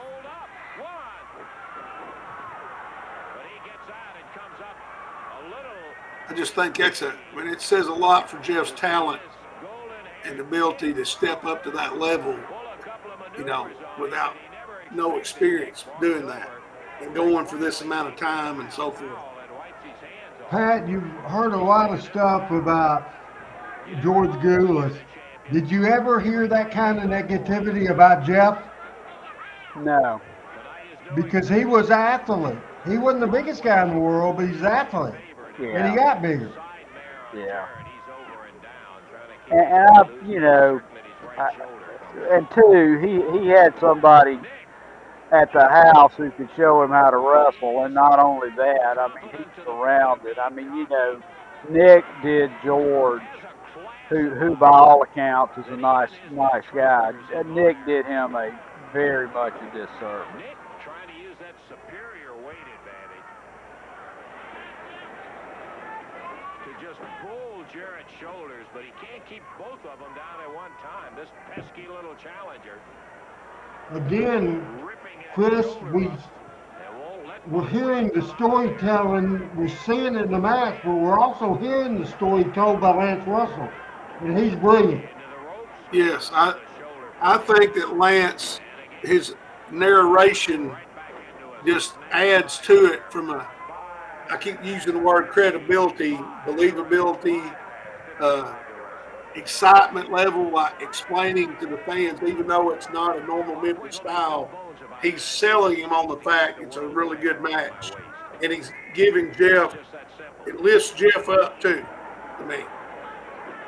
That's what I think. Lance just had a gift for it. It was just an innate thing he could do.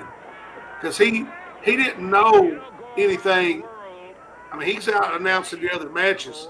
He doesn't know anything. He's calling it as he sees it, correct? Right.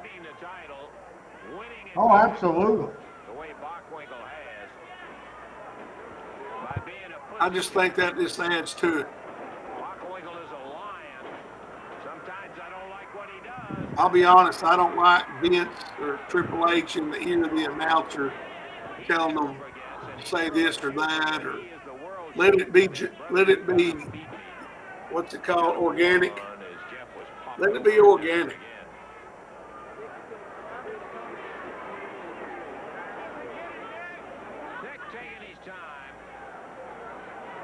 I can't imagine that Eddie or Jerry Jarrett or anybody told Lance what to say, did they? There's a way I talked to Lance and talked to Dave and Jerry Jarrett. talk to Lance. Once they had IFBs, but basically the instructions would be not about what to say. The instruction would be go to break, pitch to a video, that that sort of thing. Right. Do out of town cards, do Memphis cards. But yeah, you would never tell them verbiage. Never, ever. Right. Right. Well, I've read Jim Ross's book, and he'll say that Vince said this in his ear, and other announcers that worked for Vince have said that.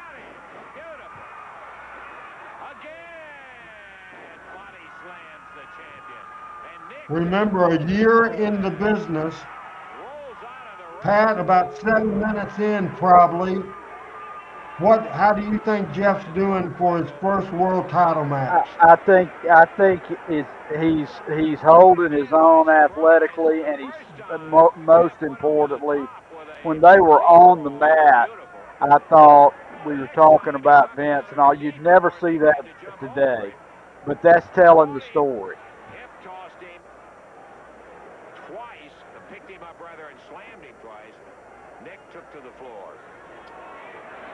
And wait till you see the finish.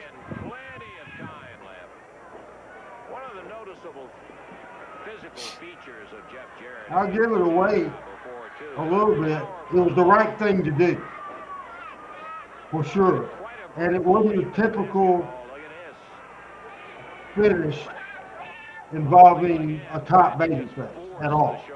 And we'll see that in a minute. As we got about 11 minutes left in this match. So in 87, Jeff's the number 2 babyface, right? Yes.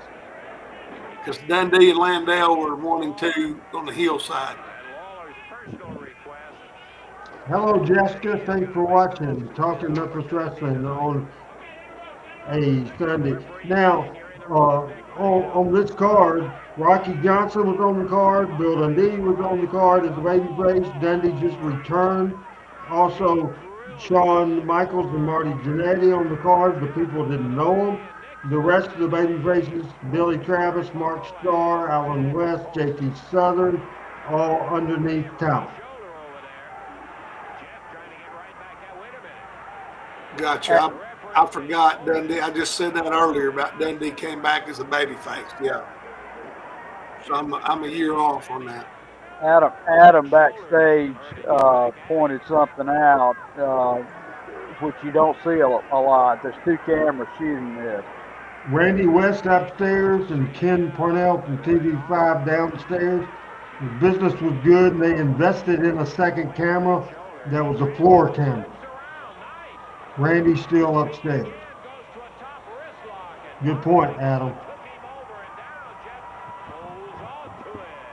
Again, just like Lawler wasn't doing the traditional match in the 78 match, Jeff Jarrett's never been in a wrestling match like this, guys, ever. There ain't 10 wrestlers today could do that.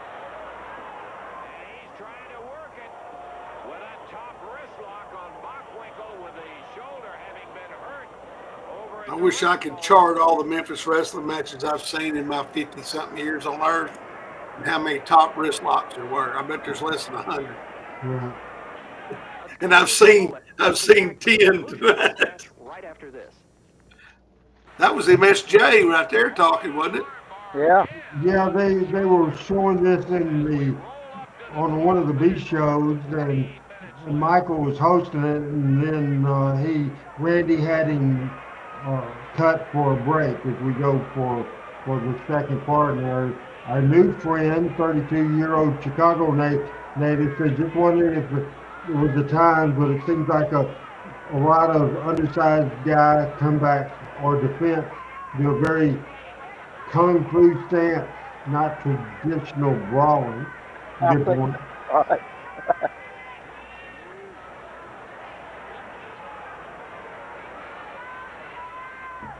This is certainly not traditional Memphis wrestling, but look at this.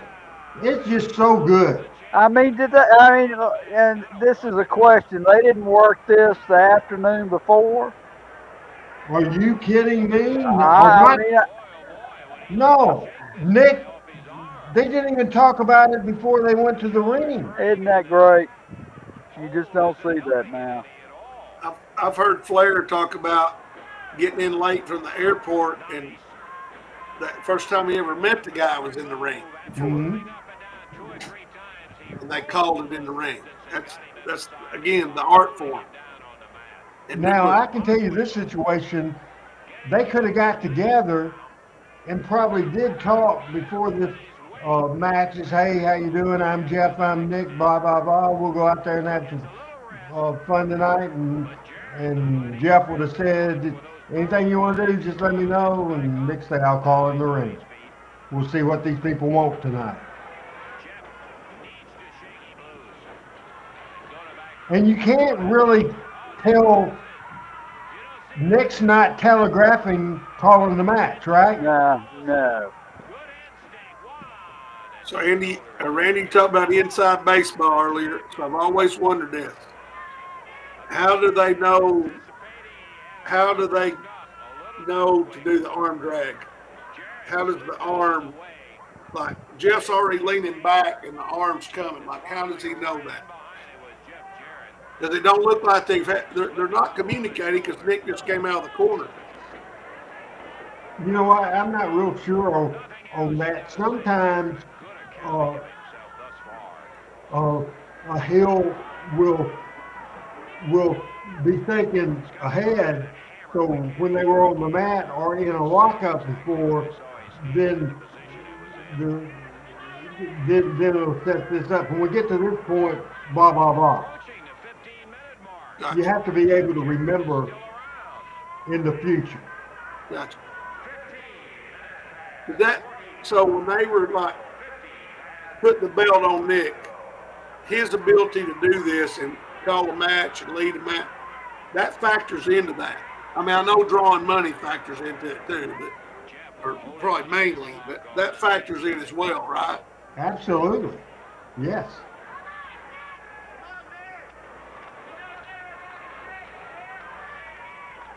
See, one of the criticisms I hear about Flair is he wrestled the same match for 30 years. But as we've seen Nick, he has wrestled different matches tonight. That's why, honestly, Ric Flair is not on my list of the greatest of all time. Nick Bockwinkel is better. Jerry Lawler is better. Jeff Jarrett is better. Jack Briscoe is better. Terry Funk is better. Gotcha. Y'all agree with me? So, yeah, I agree. Yeah. Because he did. He wrestled the same. He's going to do the stagger and fall down on his face. He's going to flip up in the turnbuckle over the rock, all that. I mean, it's the same deal. Good evening, Tanner. Thanks for watching. We are at the end. And we got a few more minutes, about 4 minutes left in this match. Jeff Jarrett's world title match. First one he ever had. May 4th, 1987. 9,000 people at the Mid-South Coliseum. Jeff Jarrett against Nick Bockwinkel. Lawler had the match. He was hurt by Tommy Rich and Austin Idol a week before. He called the championship committee and asked to give the shot to Jeff, the veteran Nick Bockwinkel, and Jeff Jarrett. And this is just a tremendous. So I would stay with somebody that's been there for the first of Jeff Jarrett's career and certainly now seeing what he does. This was the biggest match of Jeff Jarrett's career, without a doubt. And he's getting an A, I think, Pat. Oh, I think so too. Yeah, it's been very impressive for a guy that's been in it a year, especially. He's done a good job for somebody who's been in it longer, but for only a year, I'd be curious to know what Nick said to him after the match. Good job, kid. Yeah, that's what I mean. Like his level of, because I think that would be meaningful to you as Jeff. Bockwinkel's a lot older than Flair. Yeah. Bockwinkel passed away in 2015, Yeah, at 80 years old. Yeah, Yeah. 10 years ago. Yeah, he's 15 years older than Flair. But Bockwinkel always looked younger than he was. And now the vicious part of the match, about 2.5 minutes left, and Nick is being vicious and turning it on. This was for the AWA Championship. Suplex. Jarrett over and down. There's a cover by Bockwinkel. Count of one. Jarrett again. Positions himself to kick out. Kind of likes that.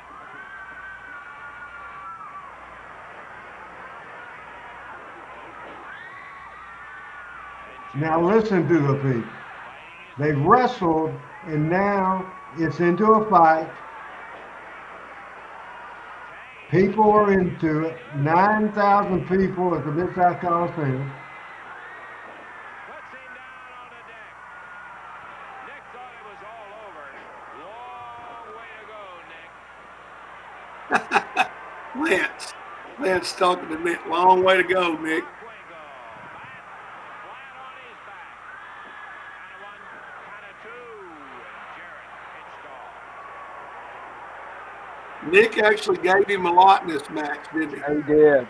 No doubt about it. Everybody walking into the building, not one person thought Jeff would win. Now they think a different story.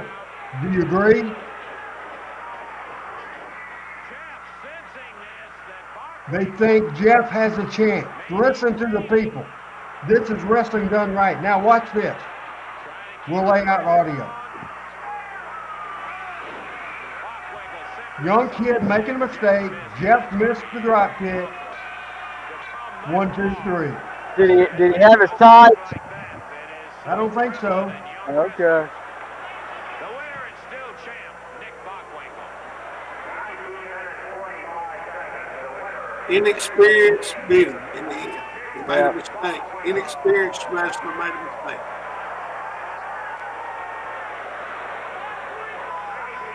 And Jeff got to his feet quicker than Nick got to his feet.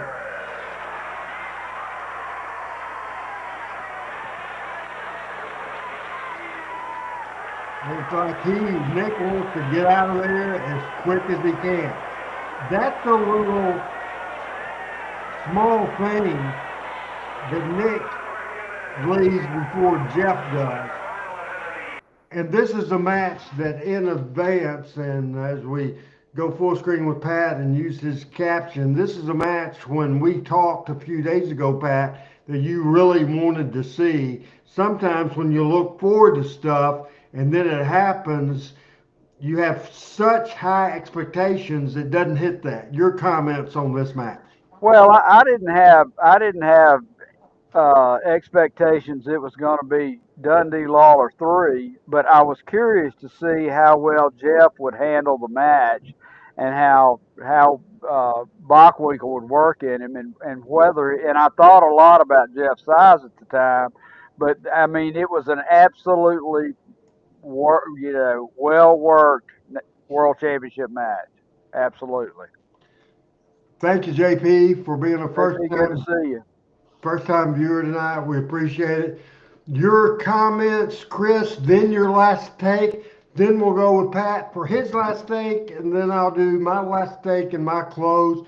Now, your summary of the match and your last take. Here's Chris. For a one-year guy in the business, I mean, he performed very, very well.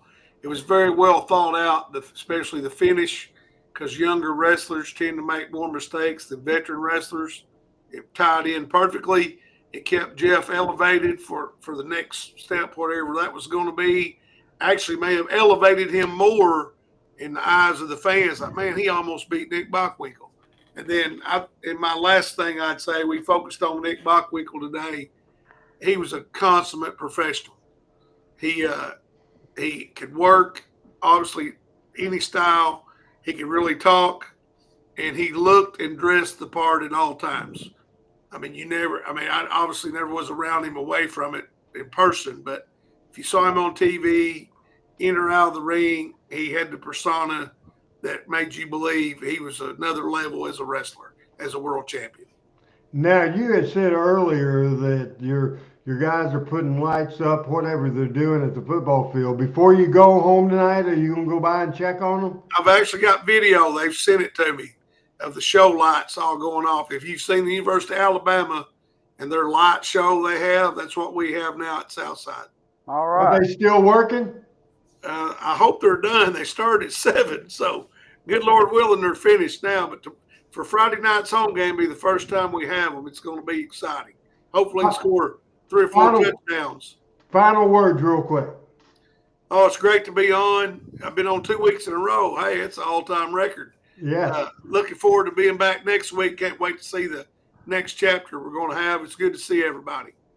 Next Tuesday, we will be back, and then there's a couple of Tuesdays coming up that we'll have to do this one more time. So, Pat, we'll let you – you've already pretty much done your comment about that match, but the last take, what's on your mind? Any football coming up for Alabama? What's going on with you? Well, Alabama's got a big one in Athens this week, so we'll see how that goes. Just a great night of Memphis wrestling as usual. Thanks to Adam and you for putting it all together, and I'm thankful to be able to be here with all our friends and made a new friend tonight. And good, just outstanding night. Thank you all. Hey, Craig. Craig Miller has his opinion, and you know Craig, so you can go ahead and read that. I needed a dictionary. Craig said I need a dictionary to understand Bockwinkel's promos. Great vocabulary. I put on the private chat, the traitor Craig Miller has appeared on the screen. Former Raider, now Hurricane Craig Miller. Went to school with my sister. Craigster, I love you, brother, but you switched heel on me. You switched. No, see, in my eyes, as a hurricane, open the roof, let it freaking rain, give them hell, hurricane. Finally, after all these years, and you might be laughing, I'm not laughing because I'm telling the God's gospel, Jonesboro Hurricanes, Jonesboro High School is what's hot, and you're not at all with Nettleton High School. Go JHS, the school in Jonesboro, Arkansas. Hood, Pat, we're getting now controversy. Richard Hood is saying, yeah, of course, Craig, even though you started being my tag team partner at Hurricane Volleyball, you showed up 2 weeks and understood that it's a non-paid gig for me, and you thought I'd give money out of my pocket for you, and I didn't, so you don't show back up. I'm a little hot at you, but I'm doing just fine by myself. Now, for sure, we love you too, by the way. And Richard says, Pat, go UGA, and I'm sure you differ in that opinion.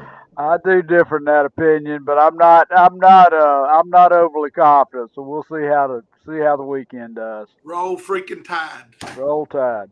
Tanner says he's glad to hear the last part of the show, and the last part of the show is when they kind of went to hell. Anyway, for Chris Ellis, that is the assistant superintendent, a former athletic director, a former coach, a current assistant superintendent. Pat Trammell is a husband. He is a father. He does other stuff. He's a banker. He's a historian. All kinds of great stuff. Thank you, guys. Hopefully, Doc and what's the other guy's name? Michael St. John will be back next week. Until then, for Chris Ellison, Pat Trammell, I'm Randy Hills. Good night, everybody. Thanks to Adam Dunn. And this is Talking Memphis Wrestling. Good night.